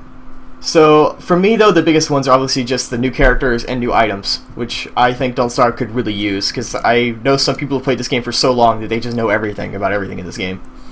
So mods is what this game could really use. So, cool. Pretty cheap game, pretty fun. I play it on and off. Cool I just story, kind of, bro. I play it once and then I don't play it again for months. I haven't played it in quite a while because I'm always busy with other games when I think about playing Don't Starve. So this is the realistic face story. Just look at that face. Look how real that face is. So, this one is from the developers of Beyond Two Souls, who also made Heavy Rain, Quantic Dream. And they are saying that you cannot achieve a game over state in Beyond Two Souls, no matter what. I was a little less surprised by the story in that their whole thing with the ghost and the ethereal world that you can go to, so it makes a little more sense. I was flat out not surprised. Yeah, it's also Quantum Dream, which I'm trying to remember in Heavy Rain if you could get a game and over. not I'm even pretty- for the reason you cited. Not even for the reason you cited, because Heavy Rain technically has a no game over either, but there is the bad ending if you screw up too badly. So that is pretty much technically a game over for all, if not outright stated to be. I'm trying to remember though, wasn't there some way So- that Ethan could die? I don't remember. I'm trying to remember if you could get like Ethan shot. could not die. Okay. He could be jailed, but he cannot die until the very final scene of the game. Right, that scene. So yes, in that sense, it's not surprising, but I still think it's cool news because it's a bit pretentious, but he's also just like I mean, games are just an artificial loop it's a- of die and start again, die and start again. So he thinks this is so great. There's no game over because of a technicality. Because on technical reasons, it's not because there is a it will move on when you can you like do something and then the story will just adapt to it. It's a game. There's no game over technically. They just get a bad ending instead. Yeah. I kind of wonder if they'll try to change that up a little bit from Heavy Rain, in the sense that they might try to have. Doubtful. Yeah, but I'd like to see if you could go down a bad route and somehow climb yourself back up to a good ending towards the end, if you make a mistake. The problem is that David Cage really isn't a good writer. Yes, after playing Heavy Rain, I would kind of agree, but I'm still excited for this game in a sense. I thought Heavy Rain was pretty cool, even though it was. Don't get me wrong. Yeah. because It's a little pretentious and up its This own game, ass, but it's a cool game. Despite David Cage being a shit writer, I'm glad that someone is at least trying these games out because this really is a good way for games to go. I think, or at least a way for some Yeah. games to go, not all. Right. So So I want to see more games like this. cool. despite David Cage's shitty writerness. His shitty writerness. Alright, I wonder how brief we can make this Yes. story. Hey guys, you want to know something? Dragon Age Inquisition is slated for a fall 2014 release. End of story. Any That's a thoughts? fact. That's a known fact. Not really. Great. That we don't actually care made that as Dragon brief Age. as we could. You might as well not even open up the tab, dude. You might as well not even open up the tab. I You already don't even did. bother wasting that much time on it. Dude, you're like 10 seconds behind me. I opened it and closed it before you could say that. I know. I'm watching the stream. Yep, you're pretty behind. Okay, so this is kind of the same deal. I'm more excited for this, but yeah, XCOM Within Unknown. XCOM Enemy Within is announced for November 12th. I only kept this. The only reason. Excuse Did I me. not call it when I said it was going to be a downloadable content update? I'm pretty sure you did. Yeah. I called it, didn't? So the only reason I actually kept this instead of just cutting it for the sake that it's a release date is because this was announced on the same day that the Bureau XCOM Declassified came out. Ouch! Fucking hell! If you remember the shitty XCOM no one cares about, this is the one you really want, correct? But it's different developers and Access, publishers and all that. And the public responds, fuck yes, this is the one I want. Fuck the other XCOM game. So I just find it so funny though they did it on the same day. Like that's just kind of an asshole move. Like it's just kind of like we're not giving you a single day to market your game. We're just gonna announce a new one so people just won't even bother.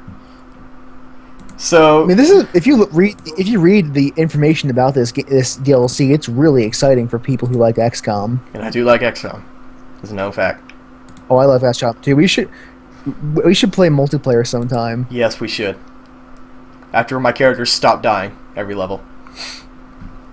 Well, multiplayer, it's just you against me, and we choose our own units. Oh, It's an even field. okay. We'll figure that out then. We should stream that or record that sometime. So, this is the last of the brief mentions, and we, fucking me and Enigma debated on keeping this on or off forever. I really don't care about Dark Souls. But there must be some people who do. So we thought it was worth mentioning that there's going to be a Dark Souls 2 beta. Supposedly it's got some kind of weird exclusivity. Check out the official Facebook page beginning September 10th, and you're supposed to just register for it, and it's kind of like random selection.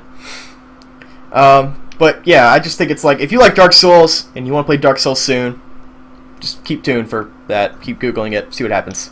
You know? So what is this next story I see? I think someone put something on there that they probably shouldn't have on the stat sheet. Or on the, I wanted to question that, but I wasn't sure if I should.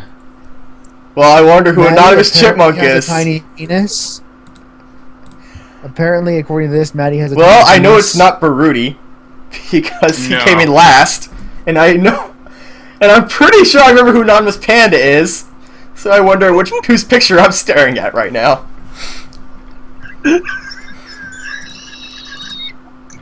I wonder. So yeah, is your penis small?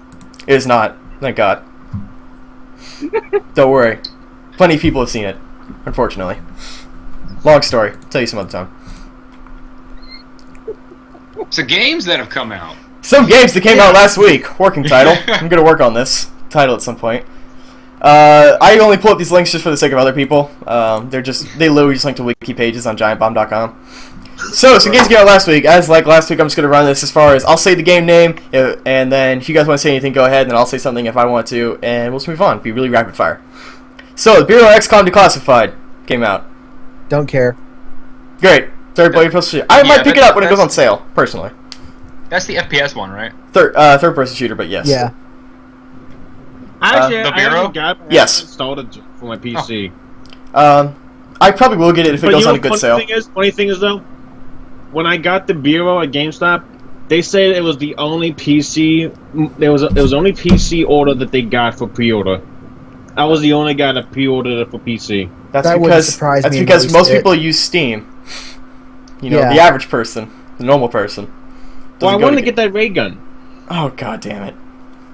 I like ray guns. God You're damn it. feeding into the GameStop problem. Right now. Okay, so I know Brudy's got something to say about this, and I have something to say about this. So Splinter Cell Blacklist came out last week, Yay! and Review it. Brudy's reviewing it. Have you played it at all yet, Brudy?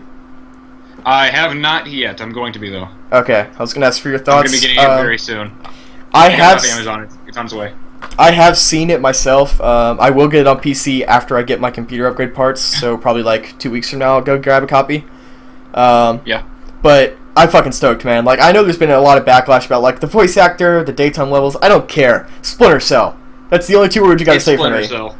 Like, I actually Yeah, saw it's some... Splinter Cell. The customization looks great. They brought back Spies versus Mercs. This is everything I wanted Splinter Cell to be, as far as the new gen. I'm hoping it focuses more on the stealth aspects of the earlier games, but either way, I still really liked Conviction. I know that game got a lot of flack because it wasn't technically a stealth game like many How of do the you others feel were. about which even those Michael were- Ironsides not being a voice? I am It just... makes me sad, but I'm hoping the other guy does a good job in game. From what I've seen, like, I'm disappointed because I feel like Michael Ironside was Sam Fisher to me. He did a really great voice that had just enough, like, Oh, yeah. gravel and sort of, like, just general, like, tiredness of his job. So the new guy, I've listened to him, he sounds fine, and if he was the only guy who ever voiced Sam Fisher, I wouldn't have a problem. Like, he's good enough for that. But he's just not comparable to Ironside is the thing. Yeah, yeah. Michael Ironside was just such an iconic voice. Yes. It's like, yeah, He it's was like, it's like Sam if Fisher. Nolan North didn't do Drake. It's like people would freak Yeah. out. So I'm kind of bummed, but at the same time, it's not enough to make me not play the game or anything. Yeah. So, Saints Row 4 came out last week. I'll pick this up in like a week or two. It's pretty I don't fun. even I'm play actually Saints Row. a little earlier. I was actually messing around in the inauguration station, customizing the character. Yeah. Oh god! Like just customizing the character alone is like several hours worth of fun. So I can't wait to actually get into the game. Well, I believe I mentioned this to you before, I actually Birdie. got into the game. I believe I mentioned this to you got before. into the game. All I can say is it's actually better than 3, although it still keeps the tongue-in-cheek funniness and the humor in. In fact, they even made it even more in fact, they actually aimed it more towards nerds, I think, because Yeah. Oh, it's got a lot of nerd humor, and I've seen it. Oh, it's got a lot of references. I mean, you can even get the Desert Eagle. You can actually get skins for guns as well now. You can get Yes. the Alien pulse rifle. You can get steampunk guns. RoboCop's pistols. Yeah, Yeah, man. You can get Robocop's pistols. RoboCop's pistols. And if you're a Firefly fan, you can also get even get Mal's pistol from Firefly. Yeah, That's you can cool. also get the noisy cricket from Men in Black. It's a hidden Oh, secret. can you? I didn't know that. I got Well, $1 million question. Does the dildo what's bat return? Yes. Yes, it does. The Yes. penetrator makes a return. There's also a tentacle bat. Yes. Oh, it actually reminds me of something else. There's something else actually now as well. They have a new sexual item now to beat people up with. It's called the probe. Yes, which is not in the Australian Well, version. actually, it's not, I Not don't in think it's the name of it Australia. exactly, but it's basically an alien probe. And what you Anal do probe. is you turn someone around and stick it up the butt, and you shoot them like a rocket launcher. It's fun. Yeah, there's Not a, in in fact, there's there's a, an a upgrade. dubstep Fuck gun, Australians. The Yeah, dubstep gun, Australia really got the dubstep shaft on gun. this game. inflatable gun. Yeah. So, I believe I mentioned this to you before, Broody, but from what I understand, buy the PC version if at all possible, because from what I understand, frame rate is so Yeah, much better. Yes. Yeah, frame rate's really And, good. and PC version.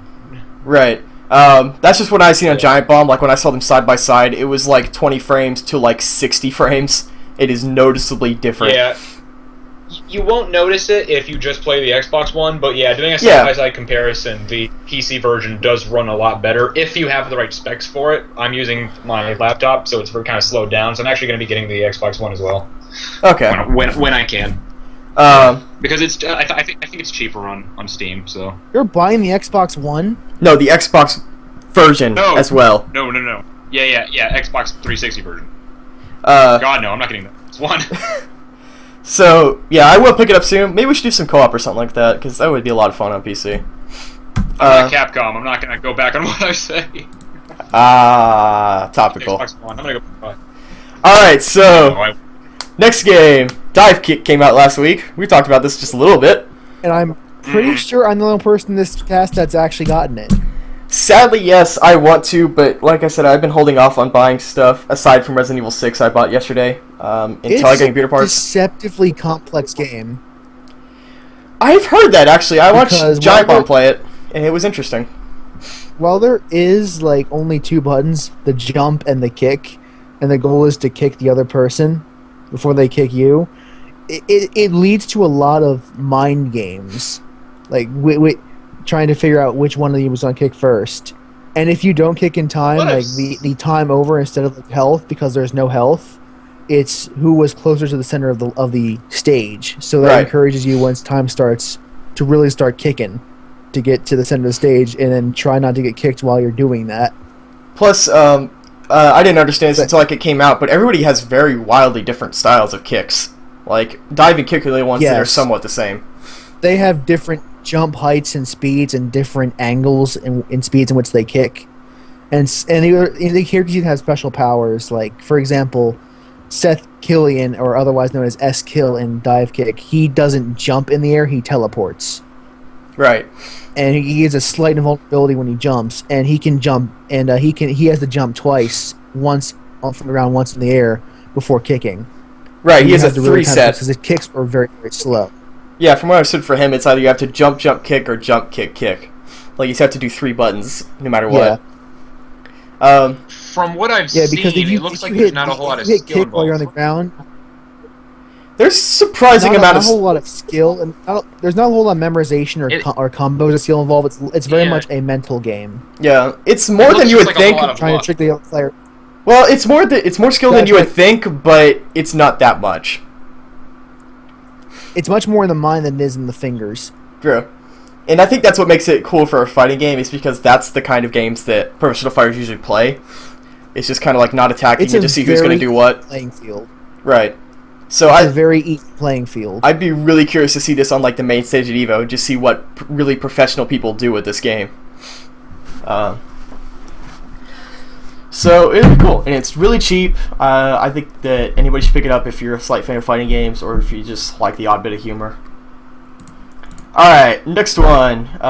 Disney Infinity, which is, for those who don't know, is very much in the vein of Skylanders, in that you buy a pack, and then you buy figures that allow you for extra characters.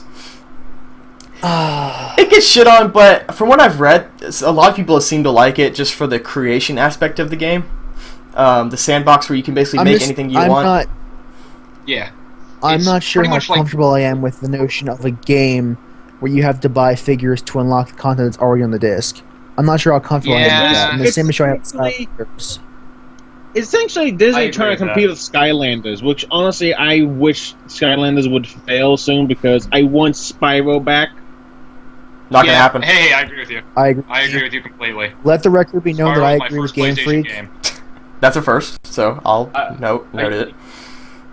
No, I No, I mean do seriously, agree with Let I the that. record be known that I- love the Spyro video games, and I want them back. But no, he's stuck in Skylanders now, and he looks fucking ugly as hell.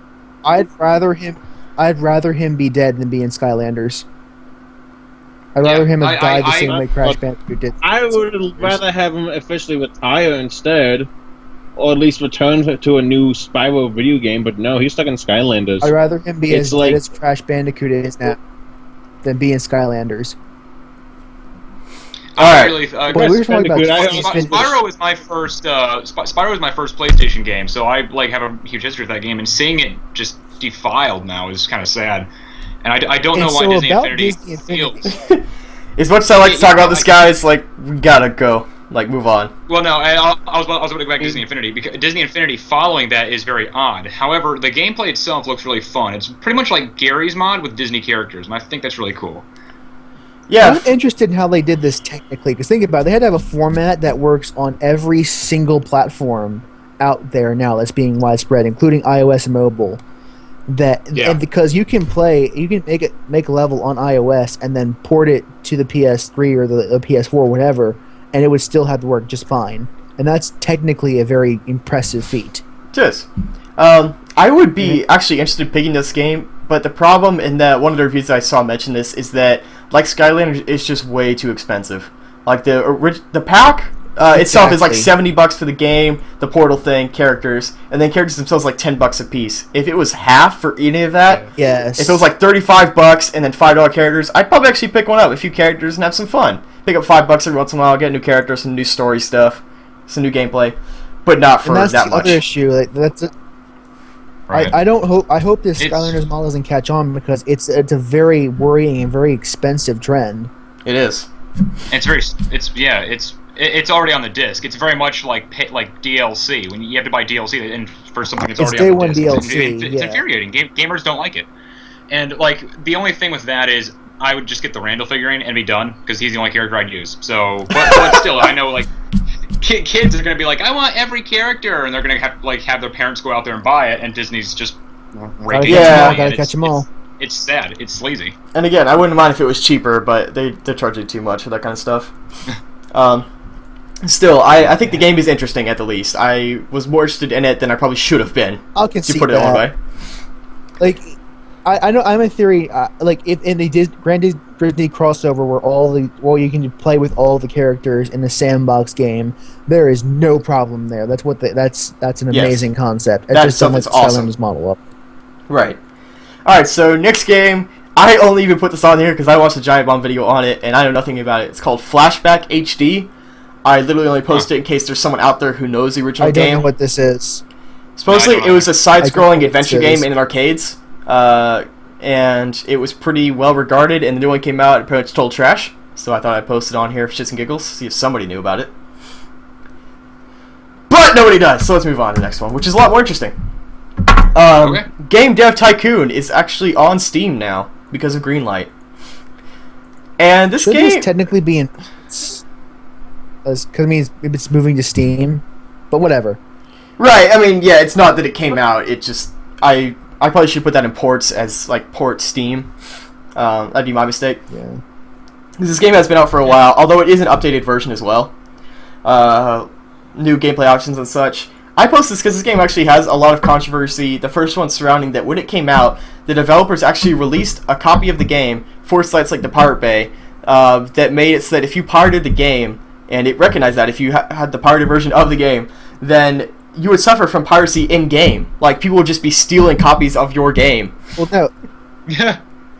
That's pretty genius. Well, they Yeah. released a cracked. Yeah, they released a quote cracked version that had that data, and the real version did not even have that check at all. Right, no, the So real version didn't, the it only was just a version that had cracked. the crack was the one that was deliberately cracked by them. Yes, that's what I'm the one saying, that is had that that data. they did that on purpose, and I think it was hilarious. I smiled because that was like, oh, you clever little. Yeah, I love you. that was great. It's amazing. The little bit of sad controversy about it, though, from what I understand, is that they might have fixed this with the updated version, but there's a certain way you could game the system in this, and the YouTube user OMFG Cat Jesse Cox showed this off. In that if you purposely make bad games and just make them slightly better, they'll sell better than trying to make the best game every time. Like, you can totally game the system to make every game like 10 out of 10 hits. Like, there's just So a it's mathematical like way the to Call do of it. Duty model. So you're saying the Call of Duty model, which works in real life, also works in Game Dev Tycoon. I have no idea what you're talking about. Call of Duty model, we're selling the exact same game. It's only marginally better each Oh. and every time. Sure. I was Are you more saying a fictional game ended up recreating real life very, very well? also more for the fact that there's a mathematical way of setting the bars to make your games better, but technically yes. Either way, the game, I'm really glad it's only $10. I thought it was going to market for like 20 or something like that, which would be asking too much. But for $10, it's a neat little experiment, little project. I'm not gonna lie. For me, when it comes to Steam, $10 is my threshold. Or even $7 is my threshold. Like, I still have to think about it before I buy it. Oh yeah, anything over like $5 for me. Anything, I should rather say 5 or under, I'll just buy it on a whim. Over that, I have to at least think about it. Over Yeah. 20 is where I really have to think about it. That's why I bought RE6 and RE5, because it was $16 and $5 respectively. They were just that cheap. So, Bought Resident Evil 6. I did. I've been playing it. I've been enjoying it. Think about that. Blasphemy. I'm back. We're now into Are you talking about ports. Skullgirls? No, we're one above that. So Okay. I thought this was really worth mentioning because this is fucking awesome. The Walking Dead is coming to PlayStation Vita. So if you're a particular kind of person who's either on the road a lot, only owns a Vita, just on the road, can't play it on the console that much, you can now play The Walking Dead Season 1 on the PlayStation Vita. Just full game, as it is. That is fantastic. That's This does that's pretty cool, kind of actually. go to the Vita's problem where it's a lot of ports, but not a whole lot of original content. True, but I'm still glad to see this as it is, just because this is a great game, and I think expanding this as much as possible is good. I agree. Especially if it has, I don't know And if it has this crossplay version comes support. 400 days. Oh, it Yeah. does. If it has crossplay support, though, then that would be the greatest thing, but I don't know. I couldn't find too much info on this. And this version does come with 400 days of the DLC, like right out of the box. Which is great, because that's an extra $5 you wouldn't have to spend. Yeah, So, last one for ports. it's a good idea, but But yeah, keep going. I seem to always cut you off in the middle of something Never important. mind. Alright, so Skullgirls came out for the PC. I am really interested in this, but I want to wait till I get an actual fight stick to get this game. Because I'm that crazy kind of person. Well, I haven't played it yet, but I'm excited to. And I am thinking about setting up my 360 controller to play the game. Yeah, I thought about that, but then I started playing MK with 360 controller, and that did not turn out well. So, in this case, I'm probably going to wait on a stick, but I'm really glad it made its way on the PC, because I think this is a really cool fighting game. Pretty underrated one at that. So, now we got this new section I put on Early Access, which is, this game is not finished yet, not even close in these two cases. Anonymous Chipmunk, which I think is Broody, has been hanging on this tab for a while. Honest Ifrit. Whatever. Sir, you're being hunted. This looks like a really fun game. This game is really weird. It's a first-person Yeah, I survival love that, game yeah. against robots. But, like, really I like it. British Not just robots. but British posh robots. Very posh British robots. It's very steampunky. I like it. Yes. I feel like graphically it's pretty underwhelming, but I don't know if that's done on purpose in any kind of way. But Yeah. it is I still a wanna know very the interesting story looking game. behind this. I actually want to know The the story graphics behind will this. Like, remind are me you of- like abducted by aliens or something? Or Huh? did robots take over the world? That's what I want to know. I'm pretty sure it's that robots took over, in that like the human race Yeah. is being held captive. I think it's a really cool concept. They're asking So $20. Terminator? I don't know. They do have like laser vision with their lines of sight, so it kind of looks like that. So I think this looks pretty cool Come myself. with me if you want to live. I think it looks pretty cool. It's $20, I believe, right now on early access on Steam, which it just got Steam access, which is great. So just buying it from the website. That's expensive for a beta. It is, which is the Exactly, reason yeah. I haven't picked I it have up to yet, agree. is because it's very limited right now. So That that is makes me fucking wonder though expensive if for that. a beta. What it makes me wonder though is that if that's the regular price of the game and they just release it at full price, or if it's the case like Arma where it's going to increase in price as it goes on. If that's the case, that would be know. horrifying. I think it should just cost $20 from the look of it at least. Yeah. And I think that they're just Yeah. charging full price, which is a little weird, but not that crazy. It's a Because- I like the for a graphics. fucking beta. They remind me of old school Alone in the Dark and stuff like that. It reminds me of old school, like That's the a old good school point. games. Speaking of games that are charging full price for pretty much no content, Betrayer by the guys who made Fear, as in Monolith Studios. What is Betrayer? Betrayer is a black and white game set in colonial America, and it's black, white, and red colored. Other than that, I basically know nothing yeah, about that this game. game because I can't find anything else much So about is this it game. Oregon- Is it the Oregon Trail? It's like a first-person adventure game with shooting elements, I believe is what they qualified it as. It's a From what I first-person saw, it shooter looked Oregon more Trail? like Like, No. I can't find too much on this besides some trailers and some sparse info. I could technically just get it and find out more, but I I don't did know look. what- I saw the trailer. From what I can tell, this is just me just talking at the moment. But what I can tell, it's something more like you were sent to the colonies to investigate something, and you find that everyone there is either dead or taken over by some type of virus or illness. And from what I saw from the trailers, it's nothing like Origin Trails. You are fighting you're fighting people, infected people, and from the looks of it, spirits. swords with skulls, which I was just joking, by the way. So for the it's record. not like I Oregon didn't Trail, actually be like but it's like Oregon Trail. Bitch! You son of a bitch! You don't know. I don't know. You know I don't understand sarcasm. You really don't. So wait, if it's not like Oregon Trail though, is it like Oregon Trail, like ORGON Trail? I don't know. All I can say is it's more of a adventure. It's more like an adventure horror game of sorts.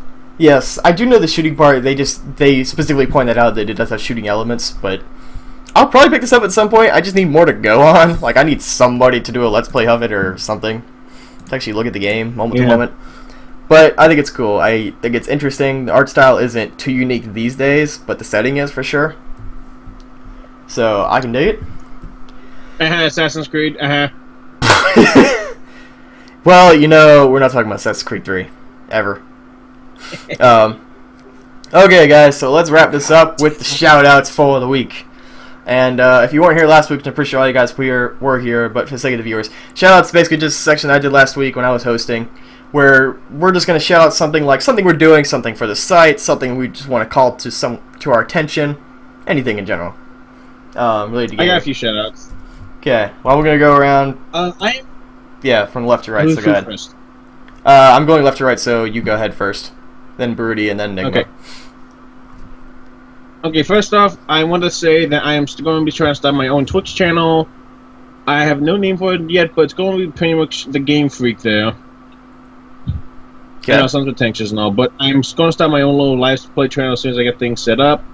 What I plan to do is I plan to have me and friends play games that maybe some people may have not heard or have heard. And on a little shout out, I want to mention this when GTA 5 has announced that GTA Online is going to be released on October 1st as free DLC. Reasons why is unknown, probably because they need more time to finish it or to try and get some tweaks out. But basically, when you pick up GTA 5, people, do not get mad if you do not have multiplayer. That's only available until October 1st. And it's going to be free, so yay. Keep the bitching under control. Yeah. Alright, Mr. Brute. What you got? Well, I might as well mention some stuff for the site so people can know what's happening. The Hilarious Hump Day, which was run by mainly Crazial, but I was kind of like the co-runner.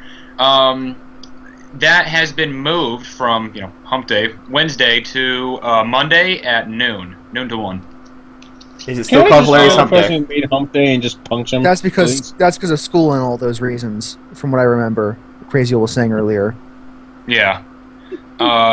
It's anyway, that's been moved, and then I guess, my Charlie Murder review is done, and it's going to be sent in, so hopefully that should be up on the site very soon. It's an extremely fun game. I don't know if you guys want me to talk about that. If not, sure, just give us a little tidbit of the review. What you got to say about it? A little sneak peek. It's extremely fun. I'd say if you guys have played and enjoyed something like The Dishwasher or something like Castle Crashers or anything like that, the game's very much like that. It's a side-scrolling brawler, and you can purchase or pick up items that increase certain stats. Like you can have, like a shirt can give you like lightning resistance or better defense and just stuff like that, and it's pretty fun. And it also, surprisingly for a ska game, it focuses on class stratagem. So like you can have a character who's a berserker, you can have a character who's a mage, someone who's a tank. Like it's kind of cool, and it has a fun little story to it too. It's a ska game, so it's got its own quirky style to it. But it's surprising that they took on this certain aspect of other games, and it actually kind of comes out pretty well. So I do thoroughly recommend it, and if it comes to Steam, I'm hoping that we get a stream of it soon. Sounds fantastic. I'm looking forward to hoping it comes on Steam as well, because I would love to play it there. I just don't play many console games anymore. But I will definitely read your review, because I'm curious what you think of it fully. Okay. Alright. Thank you. And his Hilarious Hump Day is still going to be called Hilarious Hump Day on Monday? That's what? It's a burning question. I'm not sure. A Crazy and I are talking about that. We're trying to fix that. Okay. It's a burning question on my mind. Alright, Mr. Brandon Enigma Carey. Any shout-outs for the week? For me, I've only really had two big projects that I've been doing lately. The first is my 1,900 word article on classic RPGs and why their beginnings tend to generally suck. So that should be coming up on the site soon. I don't know how long, because I had to wait for my for JoJo to finish making the graphics for it, because I'm pretty terrible at making my own graphics. And the other thing I'm doing is I've been doing a couple of non-furry friends of mine and I have been doing a Let's Play of Vampires the Masquerade Bloodlines for like the past half a year. Oh man! And we finally the other day recorded the grand finale. So I'm going to put the YouTube in the YouTube of the channel in the Skype chat, so that people can see the series for itself, because it's finally coming to an end, and it's been a great time doing that LP, because that was a pretty good game. And for the most part, I was playing through as the guy that didn't know a whole lot about the series, but towards the end, someone gave to me the game, so I finished playing through it. So at the end of the game, I was there as another commentator who was knowledgeable on the subject. It was a pretty fun series all around, and etc. and Krellon, the people I do the Let's Play with, are really great people. You should check them out. Well, dude, I think it's awesome that you did this, and I know a lot of Let's Players out there, especially friends of mine, who don't actually do the full run and finish the series. So I think it's great that you ran through the entire series. And I also have another LP series that should be coming out relatively soon if the editor gets around to it, called Disclosure Alert. And we are going through Alpha Protocol in that series right now, and it should be we're going to record the finale sometime soon-ish. I have no idea exactly when, because we tend to take our time with the series. But I posted that link too in the YouTube chat, because I'm pretty busy when it comes to LPing, because I do quite a few series. I would say so, man. You're kind of like me. I do 2 different LPs today with different people. Yeah. And we're planning to start season 2 once Alpha Protocol's over. We have a rough idea what we're going to do with it, but it's not confirmed as of right now. Will it be bigger, badder, better? Season 2? It'll be it'll probably be a lot less talking and a lot more actiony. Great. It's every good season 2. Really quick, And man. Alpha I want to Protocol is say. actually. I just want to Go say ahead. I saw your Dead Space 3 Let's Play, like the episode 1. Right. That was really well done, I thought. Yes, if you're done, I was going to announce my little shoutouts. Is that one of them is, last week I did mention I started doing a Let's Play of Dead Space 3 with one of the co-hosts of Charky. And we played a little bit more of that today, and I got the first part edited. I'm going to re-edit some of it, because one of the parts, there's one part, which, exclusive peek for you guys actually listening, because it won't be in the final video, where I did a dodge roll, and I actually made the entire screen flip to my roll, and that took me like 20 minutes because I had to do keyframes. I showed it to Seth Highwind, and he's like, I'm getting sick, I can't do this. So I figured I had to cut it out for the sake of most people who might actually get a little nauseous from watching the camera flip around like 20 times. But other than that, aside from that, I'm just going to probably just cut that and then immediately upload to YouTube, so expect it probably by tomorrow night. Just go check out Gaming Forever YouTube channel and see Let's Play Dead Space Part 1. It's cold down here. Yeah. Seriously, I don't know why they don't put their masks on sooner, but whatever. Oh, the conversation we had about that was pretty great. Yeah. And we'll hopefully continue that series on a weekly basis as far as new videos are concerned. It just depends on how busy I get. Yeah, I understand how tough it is to edit LPs. Again, Oh, God, Disclosure yeah. Alert takes a notoriously long time to finish editing our videos. It took me a solid like 8 hours for that 7-minute video. It was not okay. Oh, yeah. The credits are the toughest part for us, personally. Something you gonna say, Brady? I was gonna say, to Brandon and I didn't mean to cut you off. Sorry. Oh, you're fine. What? Yeah. Okay. I just finished. Oh, okay. Alright, I guess the other thing worth mentioning is that a long time ago I did mention that I did a live show on Thursdays, and sadly, due to technical difficulties regarding my internet and just time in general, we're not going to be able to do that anymore. But we have started recording games, so it is with some not-furry friends of mine. He goes by the name of Coffee when I play with him, and we've been playing Hotline Miami in the cave. So both of them are hilarious in that he hates the cave and he hates Hotline Miami because he dies a lot. I got bored of the cave Oh, when I played through it. You should see us watch it because he is just pissed the entire time. He's just yelling. So And I wasn't mad in again. that I case, just got uh, mad.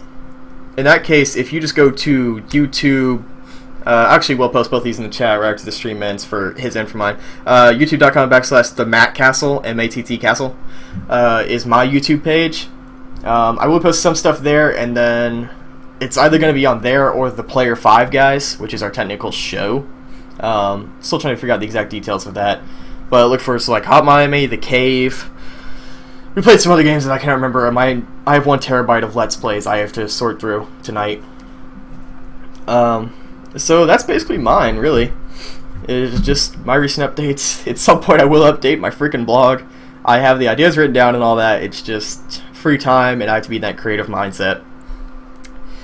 So, any last words, anybody? That was a weird way to say it. Not really. Pablo? Off Protocol is a good game. I need to buy a copy of that. I've played it on and off. Watch Disclosure Alert. Just keep plugging it. It'll work.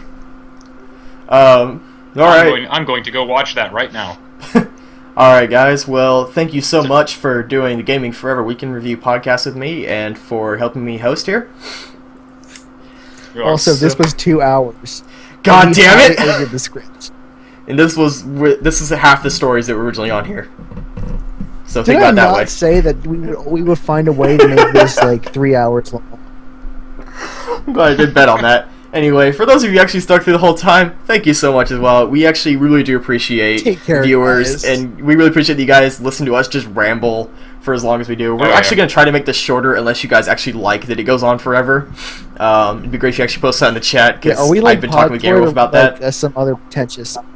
Yeah, Like, are we Podtoid now? We can have 2 hours. I've talked with Gary Wolf about that because I know Giant Bombcast is 2.5 hours long, and I was like, I don't think we should be that long. I think we should be like 45 minutes, but that's something to definitely think about. See, the thing is that Giant Bomb podcast is actually good.